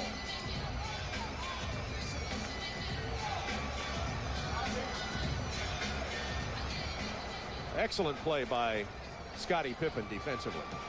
51-48 Chicago. What's a horrible toss. I don't know how Shaquille got a piece of that ball. Here they go again with this. Now Shaquille finds the open man on the short hop to Horace Grant, who hits the jumper. That was a tough fielding play for Horace. Well, you know what they did? They dove Donald Royal through, forced the guy to pick him up, and then spotted up Anderson and Grant on the perimeter because they're better shooters. Pick and roll with Jordan and Armstrong, posting Michael against Hardaway. 10 on the shot clock. Fadeaway jumper from the baseline. Michael Jordan. He has 2 attempts and 2 baskets here in the second half. Is that not the way he started the game? As a matter of fact, it's exactly. What a memory you have. That was only, what, 24 minutes ago? Give me about an hour. Jordan commits the foul, punching it away from Nick Anderson. That's number 2 on number 23. And let's bring you up to date on this again. In case you joined us late, Michael Jordan is, in fact, wearing number 23. As we take a look at the last play of Michael's jump shot here, he switched from 45 to 23, is also wearing shoes that don't match his teammates. We understand he'll be fined for that. Didn't report his number to the league before changing it. Royal will not shoot that shot. He wants to go right to the basket. Horace will shoot that one. Horace Grant, 11 points, 2 field goals here, 53-52. This is also how the first quarter started, as Grant hit 2 jump shots early in the ballgame. Now remember, Shaquille O'Neal sat down the last 6 minutes of the half and the entire halftime. That's a 3. Goes very to 3. What I mean by that, if you look at Shaq right now, he's not into this game. He's sort of been out of it so long, they've got to get him actively involved. They've got to get him sweating, getting him involved in the game. He's not even down on the block right now. He was out high. Now on the weak side with Longley guarding him as Hardaway backs in over Armstrong. Good defense by Armstrong. The tip missed by Grant, and the rebound by Kukoc with the Bulls on the run. Kukoc hard to the hoop off of that left hand. Pippen is there to follow. Loses the ball in the paint. Nick Anderson. Stolen by Jordan. Pippen lurking underneath the hoop. Jordan's pull up. Oh yes, he's 3 for 3 in this half. Playing in a better rhythm, playing in a much better rhythm this half. Not doing things too quickly. You talked about his rhythm is very key. I know when you coached him, did you keep that in mind as you coached him? Absolutely, and the reason, because Michael is hyper by nature. And in a game like this, for 3 days, all he's read about is what he didn't do on Sunday. And his tendency is to come out in the first quarter and do it all. And what happens, maybe with him getting a little tired, it's going to be a benefit for him because it's going to calm him down a little bit, playing in a much better rhythm this half than he did in the first. You can even see it here as he pulls up and takes what you would call a relaxed jump shot. Absolutely. How about those shoes? They look like spats and knickers or something from the 20s. On him, they look like gold, though, don't they? You said it. If you and I wore those, they'd run us out of town. There you see in the first half, Michael 6 of 17, 3 of 3 here. Chicago now getting some points off turnovers. We reported this as we went away as one of the differences in this game. Chicago 14 points off turnovers. Orlando only 2 points off turnovers. It is a 6-point Bulls lead. That matches the biggest lead by either team in this game. Jordan Hawking, Nick Anderson. Double team on Shaquille by the time the ball got there. Walk. That's a travel as Doug called, and it'll go to Chicago with a chance to build their biggest lead of the game. They're not giving enough patience. Tony Kukoc was waiting for the double team as soon as the ball went in. They must make him clear. He's got to clear to get legal, then throw the ball to him, make them now come double team. They're isolating Kukoc against Grant, but he gets rid of the ball to Pippen, who drives the lane. Pull-up jumper doesn't fall. A foul first on Orlando. If I'm Brian Hill, I got to think strongly about coming in here with Dennis Scott for his offense. Forget about his defense. Donald Royal is struggling right now. Yeah. He's having a difficult time moving on that ankle. We got to talk to him about that because he did injure his ankle, and they need this man shooting right here. 1 for 2 in the first half, but he gave them 14 points off the bench in game 1. And I kidded him today. Of course, you remember him from playing at Georgia Tech. I kidded him today about starting to call him D. Scott because he played a little defense. Here's Jordan sneaking in, wanting to rebound, didn't go his way. Loose ball, Shaquille. They've got to find a way to get the ball to Shaquille so he can go quickly without being double teamed. Right now, the Bulls have locked into them. And they know right where to come on that double team, and they're allowing Royal to be the guy that has to make the shot. 7 on the shot clock now. Down to 5. Shaquille just backed in. Easily missed the lay-in. His own rebound and drew the foul. That's okay, though. They got him involved. They got him a shot point blank. He missed it, and he made a great effort to react and go back and get the offensive rebound. But they're putting the pressure on him to say, Shaq, we're going to make you continue to make free throws. Luke Longley picks up his 4th personal foul. Will Perdue, who played most of the minutes at center other than Longley in the first half, has 3 personals, and Bill Winnington is carrying 2 personal fouls, and almost all of them committed against Shaquille O'Neal. There's Winnington sporting the new haircut.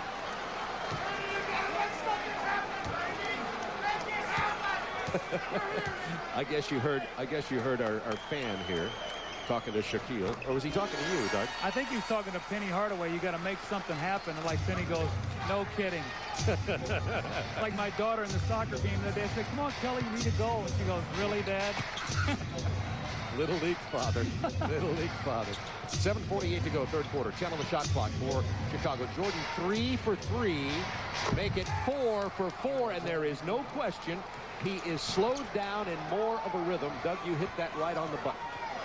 Everything was quick in that first half. That was 3 days worth of adrenaline and a rush for him to come out and get it all back in one day, and it just doesn't happen. Shaquille misses the turnaround jumper. Longley runs it down. Bad pass.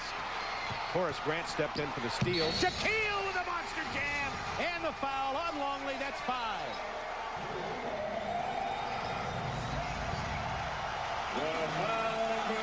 Here comes Perdue. Longley 5 fouls, made the turnover pass, and Phil Jackson has the hook. Bob, we're going to take a look. We'll stop it right here, okay? Let's stop this. You never make an outlet pass in the middle of the floor. An outlet pass is out here. You don't do that because what happens is they read that, and it's serious trouble. Now what you've done is you've got the Magic struggling, and you give them an emotional play. Look at Shaq. He's excited now. Possible 3-point play opportunity. And if he scores, it's now a 5-point game. So instead of being down 8 to go to 10, you're now down 5. That's how the course of games change. And especially on a fundamental error, you don't throw the ball in the middle court on an outlet pass. B.J. Armstrong off baseline screens. He's 0 for 4 from the floor tonight. 10 on the shot clock. Pick and roll with Perdue. Open man Pippen, now 7. Pippen hard to the hole. It doesn't go, but Michael follows. Jordan with the offensive rebound. Jordan has, we're talking about him struggling, 26 points, and we're not even halfway through the third quarter. Yeah, and he's got 10 points on 5 shots this half. Horace Grant is open down the lane. He's fouled. He'll get a 3-point opportunity.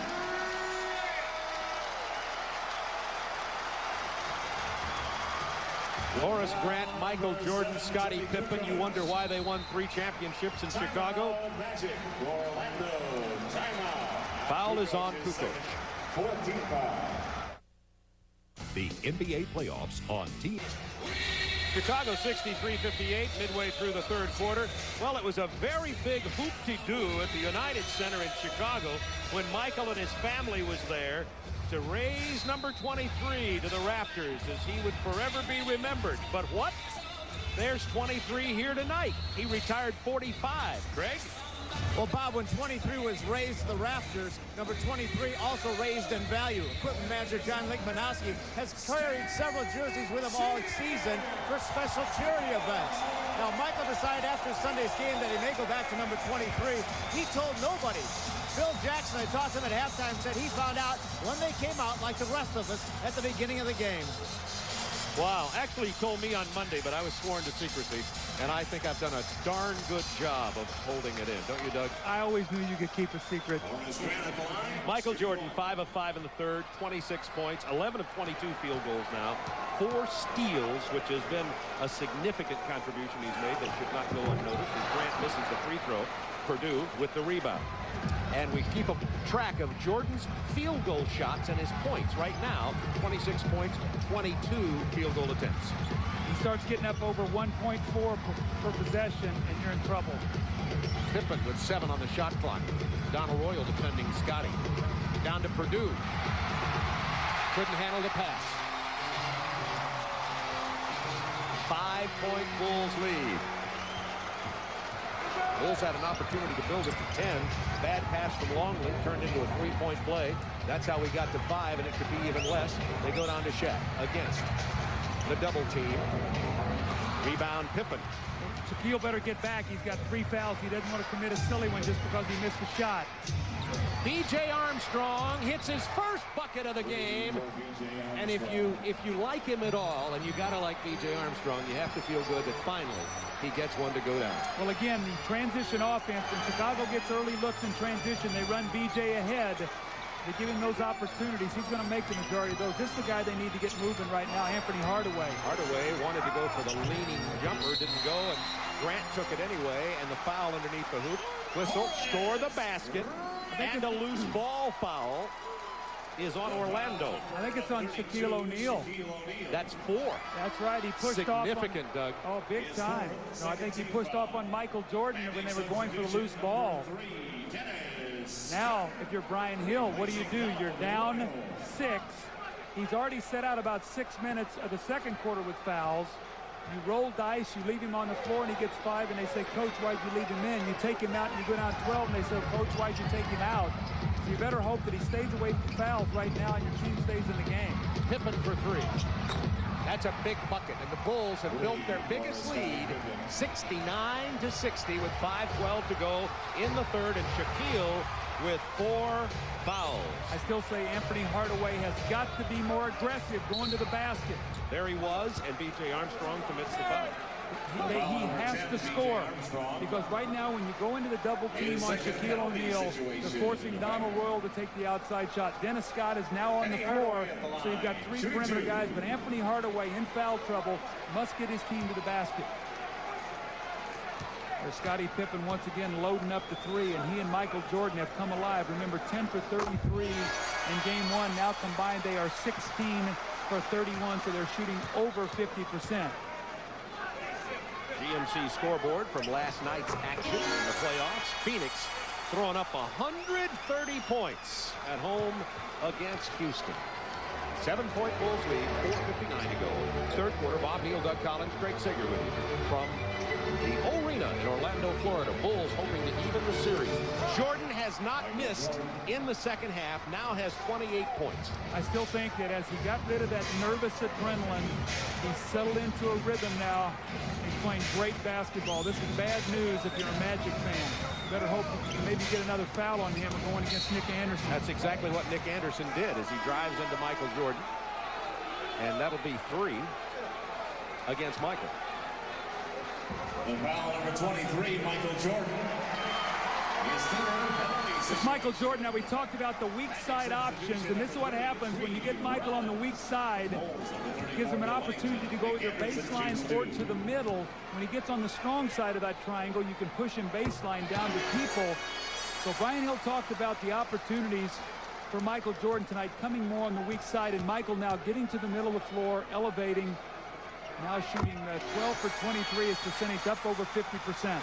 14 points for Nick Anderson, not to go unnoticed. 71-64 Bulls. And Michael now carrying 3 personal. Shaquille with 4. Isolated against Nick Anderson. Stripped away, and a beautiful play by Anthony Hardaway. That's a little bit of his own medicine. They need to get Dennis Scott free for a shot. Anderson misses the 3. Loose ball run down by Dennis Scott. 4 minutes to go in the quarter. Anthony Hardaway hard to the hoop. Pippen is there. He stepped out of bounds. Chicago ball.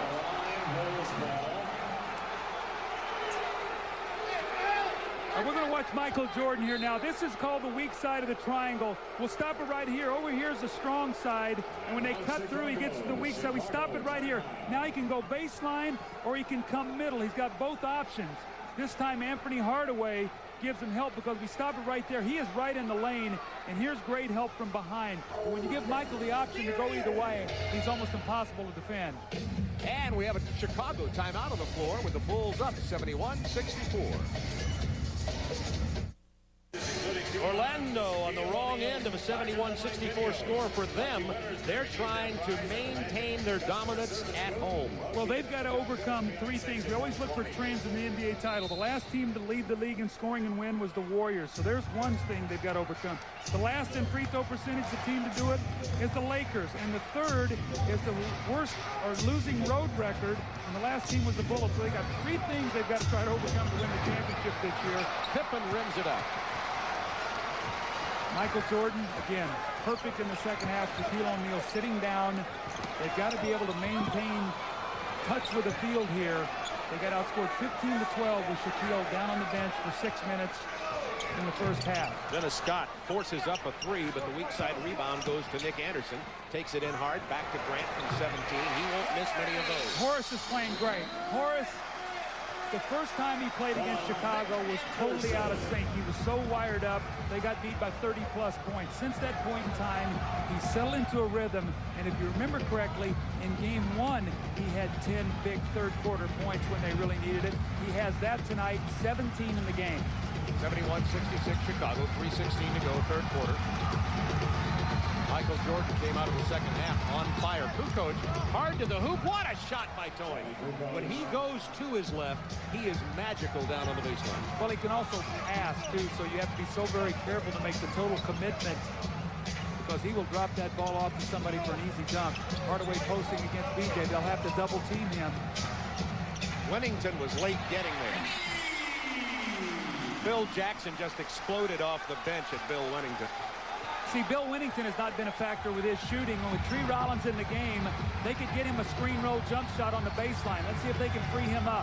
Pippen's going hard to the hoop, over Tree, followed by Wennington on the weak side. Well, that's not how they drew it, but it is 2 points. See, Bill Wennington loves to tip dunk off the run. He loves to get a running start, and he's very good at that. Anderson against Jordan. Remember, Michael has 3 fouls. They left Horace Grant open. Jordan couldn't save it. Magic ball, 10 on the shot clock. Boy, Tree Rollins is having a difficult time holding onto the ball. He mishandled about 2 or 3 rebounds in the first half, and he's telling Horace Grant, Horace, shoot that ball. I'll rebound and I'll block shots. I'm not looking to score. 10 to shoot for the Magic. Hardaway has it punched away by B.J. Armstrong, down to 7. Tough shot by Anthony Hardaway. He's got to go to work on B.J. Armstrong because he creates a double team just like Shaquille does, and he's a better passer. Bulls by 5. 2 minutes. Less than 2 minutes to go in the quarter. 10 on the shot clock. Pippen sees an opening, I think. He hits Wennington on the baseline, just what you were talking about. Pippen steals the rebound, and we get an over-the-back foul. Loose ball on Penny Hardaway. This is the arena in Orlando. They are sitting on their hands at the moment because this crowd is nervous. Orlando with the best record in the NBA at home in 1994-95. Down by 5. They barely won Game 1 in a squeaker. Pippen on the drive, loses it again. Chicago ball, and Brian Hill came unstuck. Dick Bavetta did not see it. He was looking for help. He told Paul Mahalik, I need some help, and Paul said it's it's Chicago basketball. Brian Hill did a little quick jab step there. And Pippen had decked Penny Hardaway on that play, too, getting a little physical. B.J. Armstrong, he likes this spot. Not this time. Horace Grant's playing a great game. He is playing a terrific game for the Magic. 17 points, 9 rebounds. And Hardaway tried to split the Armstrong-Corey Blunt double team, and B.J. Armstrong will pick up the personal foul. That's his third. And now the Orlando Magic will be shooting from the free throw line as the Bulls are in the penalty. the growing up of a young, great player under fire. That's what Penny Hardaway is doing right now. First playoff series against Boston, he was a little tentative. Now he's looking to push it a little bit more. Shaquille is sitting down. He realizes if I don't keep us close, we have no chance. Doug, this is very interesting as Penny has 16 points, looking for 17. Not going to find it. Correct me if I'm wrong. Sometimes the Magic play more smoothly with Shaquille, dare I say it, on the bench. Well, that's true because he's not down there taking up space. There's a hold on Dennis Scott. And you can space the floor a little bit more. You can get guys driving to the open areas. Now what you're seeing is Hardaway is going to the basket. There's no big guy in there, so he can finish. With Shaquille is in there, he takes up a space and he brings two other bodies with him. So it's going to be important for Shaquille now. He's done a lot of sitting tonight, and they must get him immediately into the game. He has got to get himself quickly warmed up when this fourth quarter starts if Orlando's going to win. Well, the free throw story here tonight has been a strange one. Scottie Pippen misses this one. Jordan is going to take a rest with 1:13 to go in the third, and a rare appearance by Ron Harper.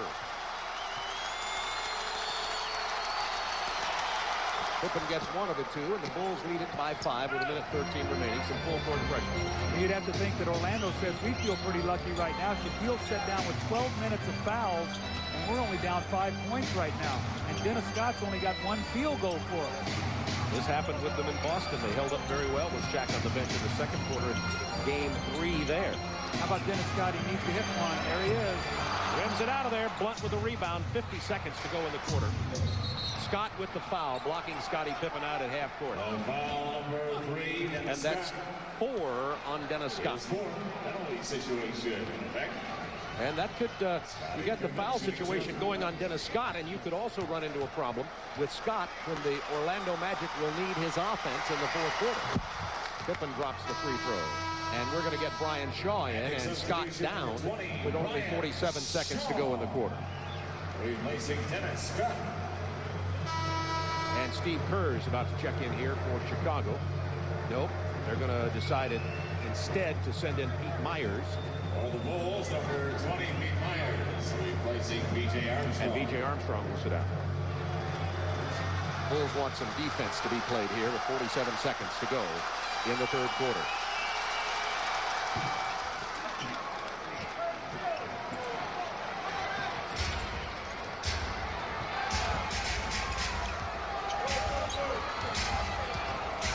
Penny Hardaway looking to post up Nick Anderson against Ron Harper. Good choice. But a double team quickly, and the ball is thrown away with 31 seconds to go in the quarter. When we talked to Brian Hill before the game, we said, Brian, what are some of the keys? He said, take care of the ball, which they've had some turnovers tonight, and you see what's happened, 14 turnovers, and we must handle their double teams. And right now, they're out of sync handling the double team. It's caused them all kinds of problems. As a result, they're down 7 here with 31 seconds to go in the quarter. Bulls led it by 1, 49-48 at the half. Jordan resting on the bench. He's 6 of 7 in the quarter. Winnington matched up against Anderson, who commits the foul. Nick Anderson just picked up his third. 25, Nick Anderson. 21 seconds remaining in the quarter. 78-71 Bulls.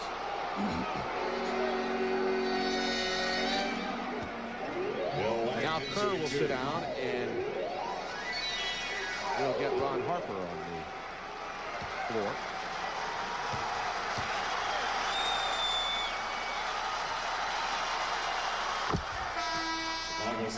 Bulls up by 8. Their biggest lead in this game has been 9 points. The Magic has led by as many as 6 in the first half. You don't like to talk about critical possessions at this stage, but if Winnington makes this, it's a 9-point game. It could be a real uplifting thing for the Magic to finish this quarter with a score, maybe a three-pointer, maybe something going to the basket. So they're down only 6 or 7 points rather than 9. Chicago showing some full court pressure, making them use some clock. Brian Shaw handling it on top. They got Hardaway over on the right side, Anderson on the left side with Grant And Donald Royal posted down low. Shot clock's down to 5 seconds. Shaw's going to have to get it to Anders, to Anthony Hardaway, to Horace Grant. It rims out of there. Put back by Donald Royal. It won't count. And the Bulls do finish the third quarter by 9 over Orlando, 80-71. And you see that Michael Jordan, in 10 less shots, has the same number of field goals as he did in the first half.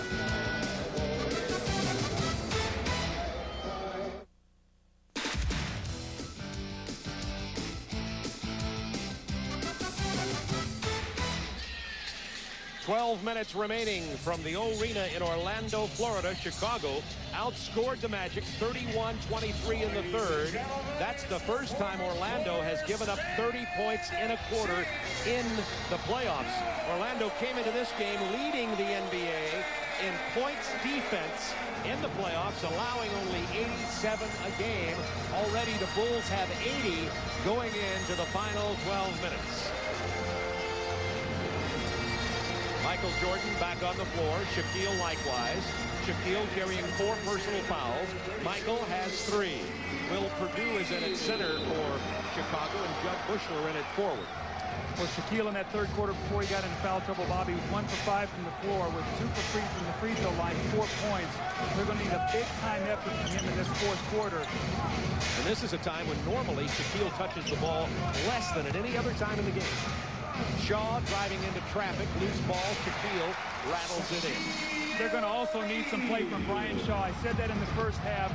He's going to have to hit some big shots for them. He did when they beat Chicago in the United Center in Michael Jordan's return. Kukoc fakes the jumper. Uh-oh, that's 5 on Shaquille. That is 5 on Shaquille. That is a major foul on Shaquille O'Neal with 11:26 remaining, and now Brian Hill has got a tough one. Watch what Shaquille does. He gives the ball up, and look at him throw his shoulder out there. He never got set, and that's the foul. And now Shaquille's got to play really tentatively.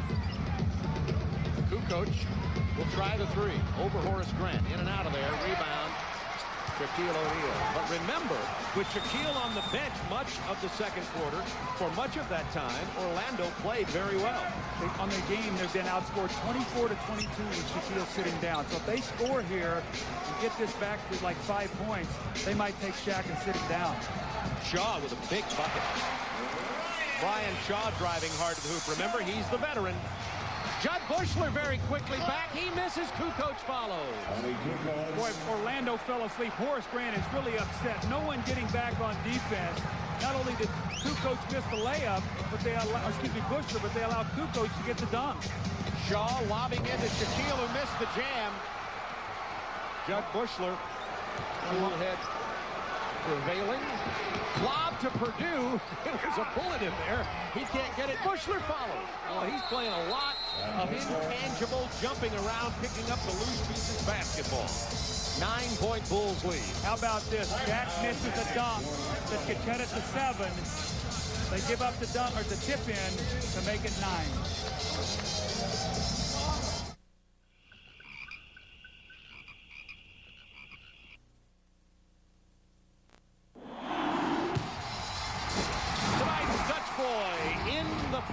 From the Arena, and as you see, Shaquille O'Neal tonight 2 of 7 in the second half. That came early in that quarter before he sat down. Let's talk about what happened in the last couple possessions. The Magic are going to score, and we're going to get this running forward, and we can stop it right here, and we see there's 5 Magic back, and Bushler takes the ball in, misses it, and Kukoc tip dunks it. Then Shaq misses a dunk, and Bushler lays the ball in. The lob to Hardaway over Jordan by Jeff Turner. It's 84-77. 10 minutes to go in this game. Bulls by 7. Michael Jordan, 6 of 7 in the third quarter. Got some rest toward the end. Kicks it to Kukoc. 13 on the shot clock. Plenty of time. Kukoc trying to beat Jeff Turner. The little jump hook doesn't go. Perdue keeps it alive for Bushler. Offensive rebounds again. There's 2 putbacks the Bulls have had in the last 2 possessions. They get another chance here, and Kerr's going to load up the jump shot. So they get 6 points on offensive rebounds. They're up 9. You want to talk about the hustle plays that win or lose games? 9-point Bulls lead, 9:27 to go.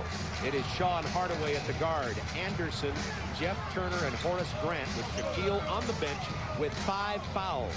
Anderson in low. Very difficult basket for a man who is making his name known across America. He was the forgotten man in Orlando. It was Shaq and Horace. The lob into Michael from Tony Kukoc. Shaq on the bench with 5. 30 points for Jordan. Crowd is quiet here at the arena. Hardaway penetrating. Tough double pump. Big rebound from the 6'10" Tony Kukoc. He's played strong tonight. And once again, Steve Kerr getting heavy minutes, playing very well tonight. Kukoc just attacking. Plays it into Purdue, who missed the lay-in. It's going to be Chicago ball. Nope, that's overruled. It'll belong to Orlando. See, you've got a bad matchup here if you're Orlando. You've got Jeff Turner trying to play Tony Kukoc, and he's getting to the rim on every possession. Brian Shaw saw the opportunity, blew right past Steve Kerr, missed his lay-in. Purdue rebounds it. Bulls by 9. That's the biggest lead they've had in this game. Kukoc thought about the 3. Kerr doesn't think about it. Again, second shot. Jordan saved it on the baseline. Second shot. Looking for Michael Jordan over on the left side. He's going to take the baseline. Didn't finish that time. Good drive. Then he bounces it out of bounds off himself. It'll be Orlando ball. I think that Brian Hill's going to have to come back in with Shaquille O'Neal. I don't see them getting back into this game. Michael Jordan goes strong baseline. You know, he's had trouble finishing all night. I mean, that was a spectacular play. Yeah. But he has not gotten that patented move to go tonight. Bob, I think that Brian Hill's going to have to roll dice here and come back with Shaquille O'Neal. I don't think defensively and offensively this team has enough firepower to get back into this game. Trying to post Anderson against Kukoc. He got inside of Kukoc and gets the reverse. He misses it. Horace Grant gets the loose ball. Hits the jumper. It's a 7-point Bulls lead. Oh, it's a tense one here. This crowd goes from somber to ecstatic with each possession of the ball. They got to get some stops defensively now, and they have got to defensive rebound. Steve Kerr, he'll drop those all night long. Scottie Pippen has been on the bench during this Bulls stretch, and he'll be back in a moment with 7 minutes to go in the game. Chicago by 9. I've said all along, take the 2 off his jersey, and you're looking at a John Paxson clone out there. You just put a different guy out there to fit into this offense. Now Dennis Scott with a 2-man game to Shaw. Looked like he traveled. Shaw hits the 3. Boy, he thought about it, and finally took it. Boy, Phil Jackson was upset. He started to jump up and call a timeout. He's going to wait because the next dead ball situation, there will be a timeout. He didn't want to burn it, but somebody missed an assignment. Purdue, hard down the middle, draws the foul from Jeff Turner. Purdue will go to the line.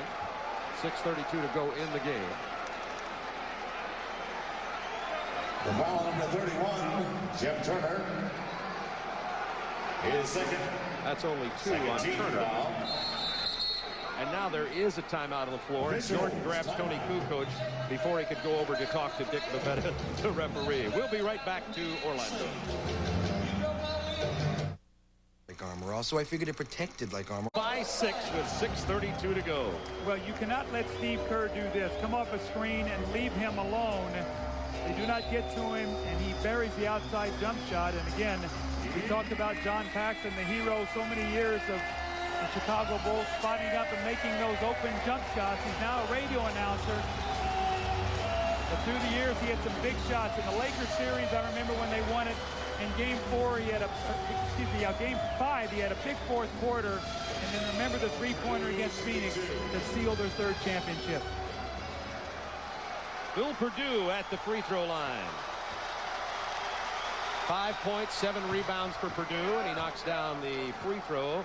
Coming up next on TNT, Tim Brando and Dick Versace in Atlanta. They'll take a look at the Western Conference playoff picture.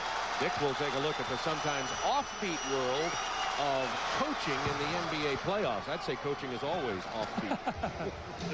When is it not? 92-84, Bulls by 8. Shaquille remains on the bench with 5 fouls.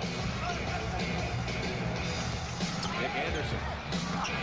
Blocked by Purdue. Somebody tipped it in to Horace Grant. He's got every big hustle play for the Magic. I want to tell you, this guy is playing a great game. If the Magic win, 54 will be the key for them. He's played terrific.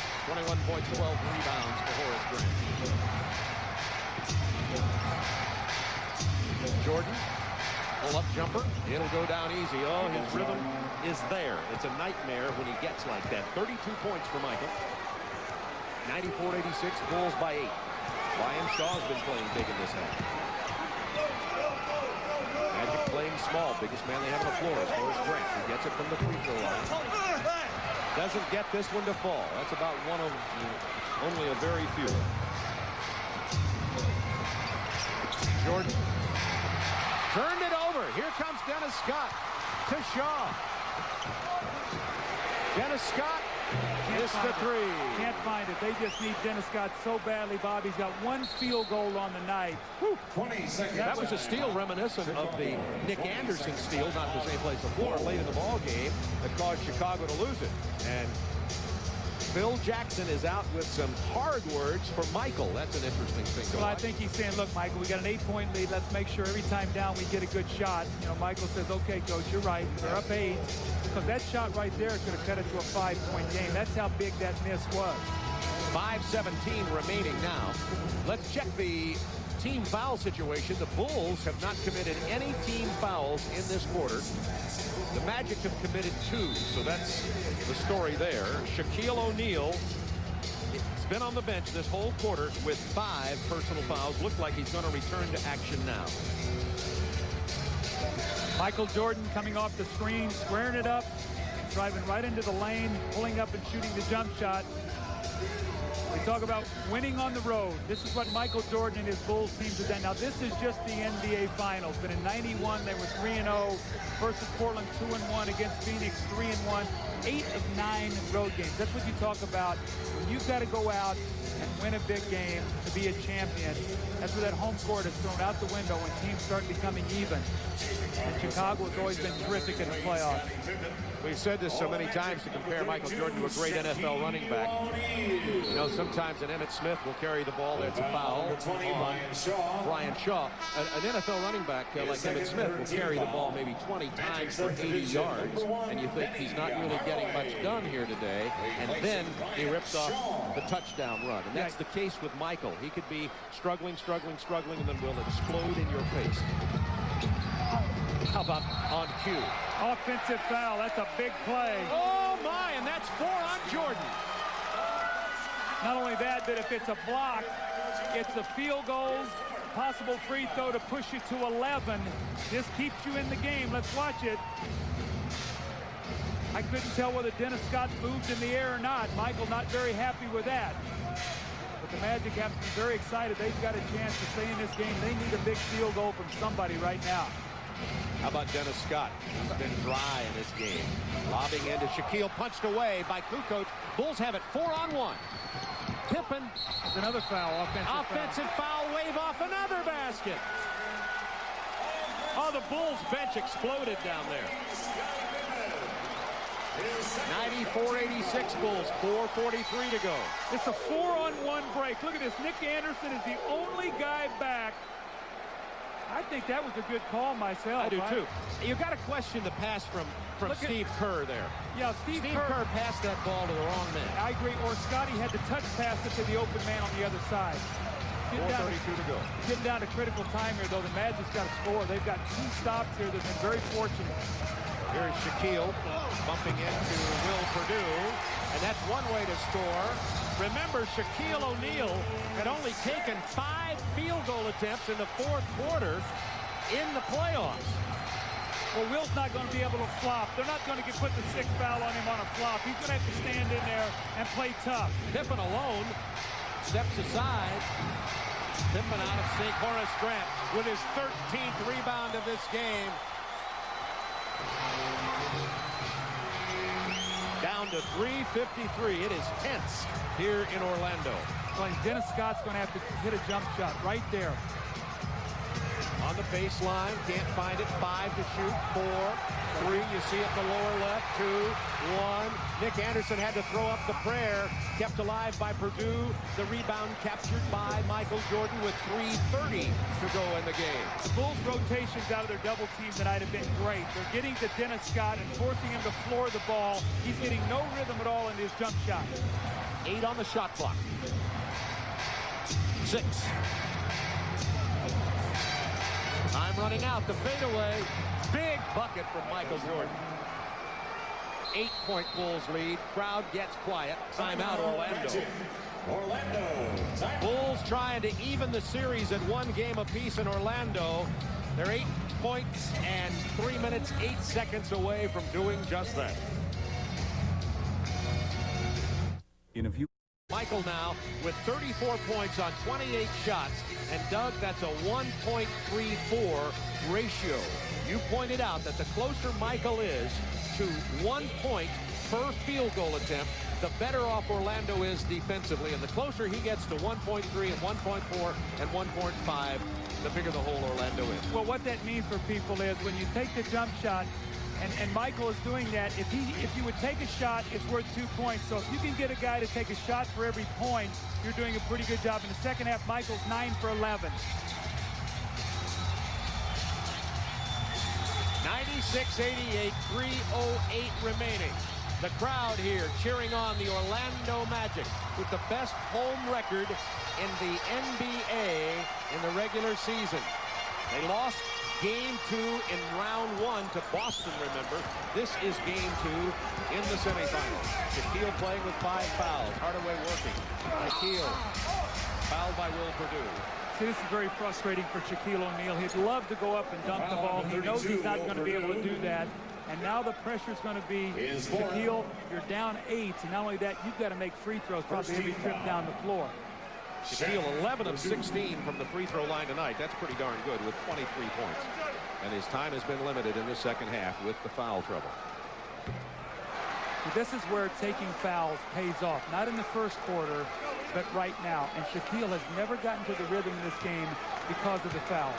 Starting at the 6-minute mark of the second quarter, the 6-minute mark of the third quarter. And as you look out there, Bob, it's very, very difficult for you to even get a good sweat up because he's had to sit down so much tonight.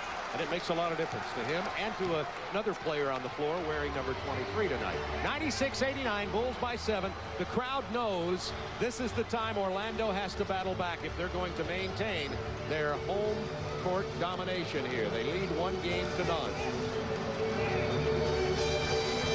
Michael's pull-up jumper, nothing but net. 36 points for Michael Jordan. As he got tired, he started shooting the ball better. You say it goes against all odds.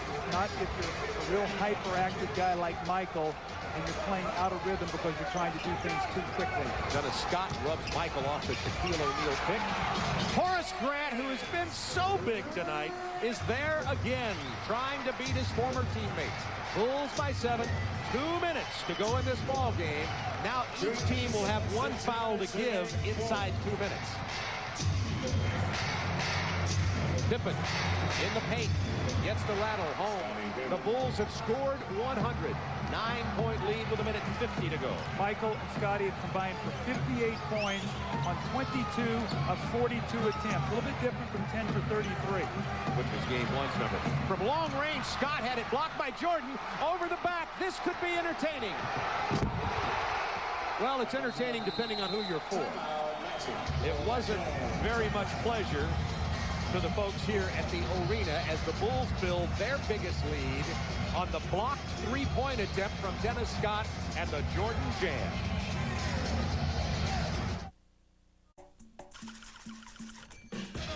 Michael Jordan, 11 of 13 in the second half. He has 38 points in the game, and the Bulls relatively comfortably out in front, 102-91.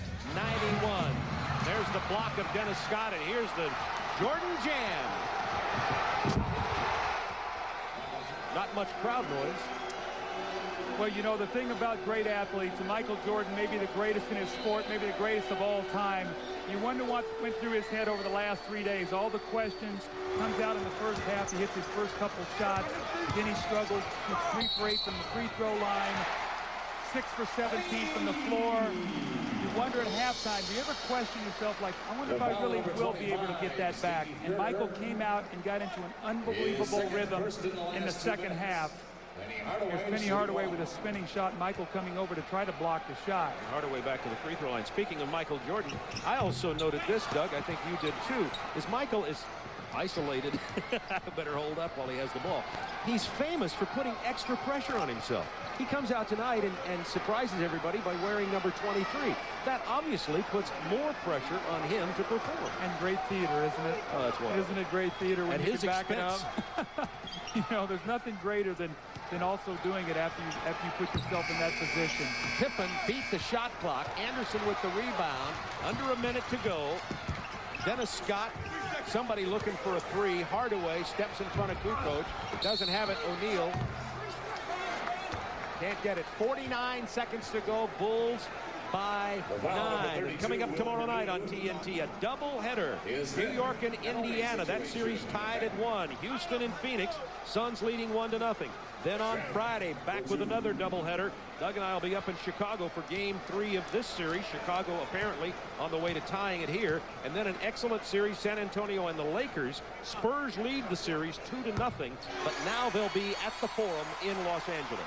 And the Spurs dodged one the other night. Vlade Divac has 2 free throws to give the Lakers a chance to get that steal on the road. So Game 2 is always that pivotal game. And right now it looks like Chicago has broken through once again here. Sort of deja vu of the Boston Celtics here in round 1. A lot of people have already left the arena. Shaquille O'Neal has gotten 3 field goal attempts in the 4th quarter. 2 for 3. Bulls spreading it, milking the clock. Doing a good job of it, too. They can't even get anybody near anybody to foul. 7 on the shot clock. 30 seconds to go in the game. There's the foul on Tony Kukoc. Number 1, Penny Hardaway. His 4th, first in the last 2 minutes. Michael Jordan broke out number 23 tonight. We understand from Craig Sager, as Steve Kerr slips and goes down and Penny Hardaway files in very quickly. We understand that Michael, who's wearing his mostly white shoes with black trim, that goes against league rules because the rest of his teammates have on all black shoes, and he wore number 23, and the Bulls did not report simply because Michael didn't tell anybody he was going to wear 23. The jersey change for the league, that's also finable. So Michael kind of threw the gauntlet out here tonight, and you'd have to say, despite a struggle, he has answered the call. Now the question is, how will the Magic respond to this? Yeah. How will they bounce back? Well, they bounced back in Boston. Will this be devastating? Will this be, well, we can't win the series now, or it's, hey, 1-1. All we have to do is win 1 in Chicago. They got to come and win 1 back here. So I think if I'm the Magic guy, I get back in that locker and say, look, guys, let's keep our heads up high. I don't want to hear any comment at the end of this game like this is going to put us in a bad position. We got to go to Chicago and we got to win. That's all we have to do. It sounds like a tall order, but, you know, with that kind of record they've had this year, they can do it. Jordan got a piece of that. Dennis Scott will throw this one up. Not going to go down. Shaquille missed the jam. He's missed a couple tonight. It's been that kind of night. Shaquille in foul trouble much of the second half. And Michael Jordan, who had a nightmare himself in the first half, and Scottie Pippen have risen to the occasion here tonight and have stolen the game from Orlando, the team with the best home record in the NBA in the regular season, 104 to 94. Michael Jordan, 6 of 17 in the first half, 11 of 13 in the second quarter. No question about it, Jordan is our Budweiser player of the game on the 22 second half points. And as you pointed out, Doug, as Michael slowed down just a little bit, his shot started dropping. And he is our Budweiser player of the game with 38 points and 17 of 30 from the floor.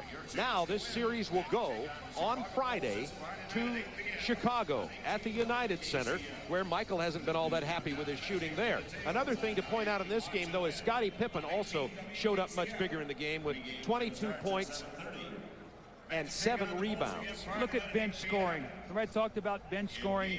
Dennis Scott had how many points off the bench? Dennis Scott had 2, and they came in the first quarter. And Brian Shaw had, what, 8? 8, and he had 3 in the first half, only 5 in the second half. So and Donald big Rowe gets nothing. there. So they really struggled at that 4th position, that 5th position, finding someone to give them some offense. Chicago gets the win, 104-94. Let's go to Ernie Johnson in Atlanta.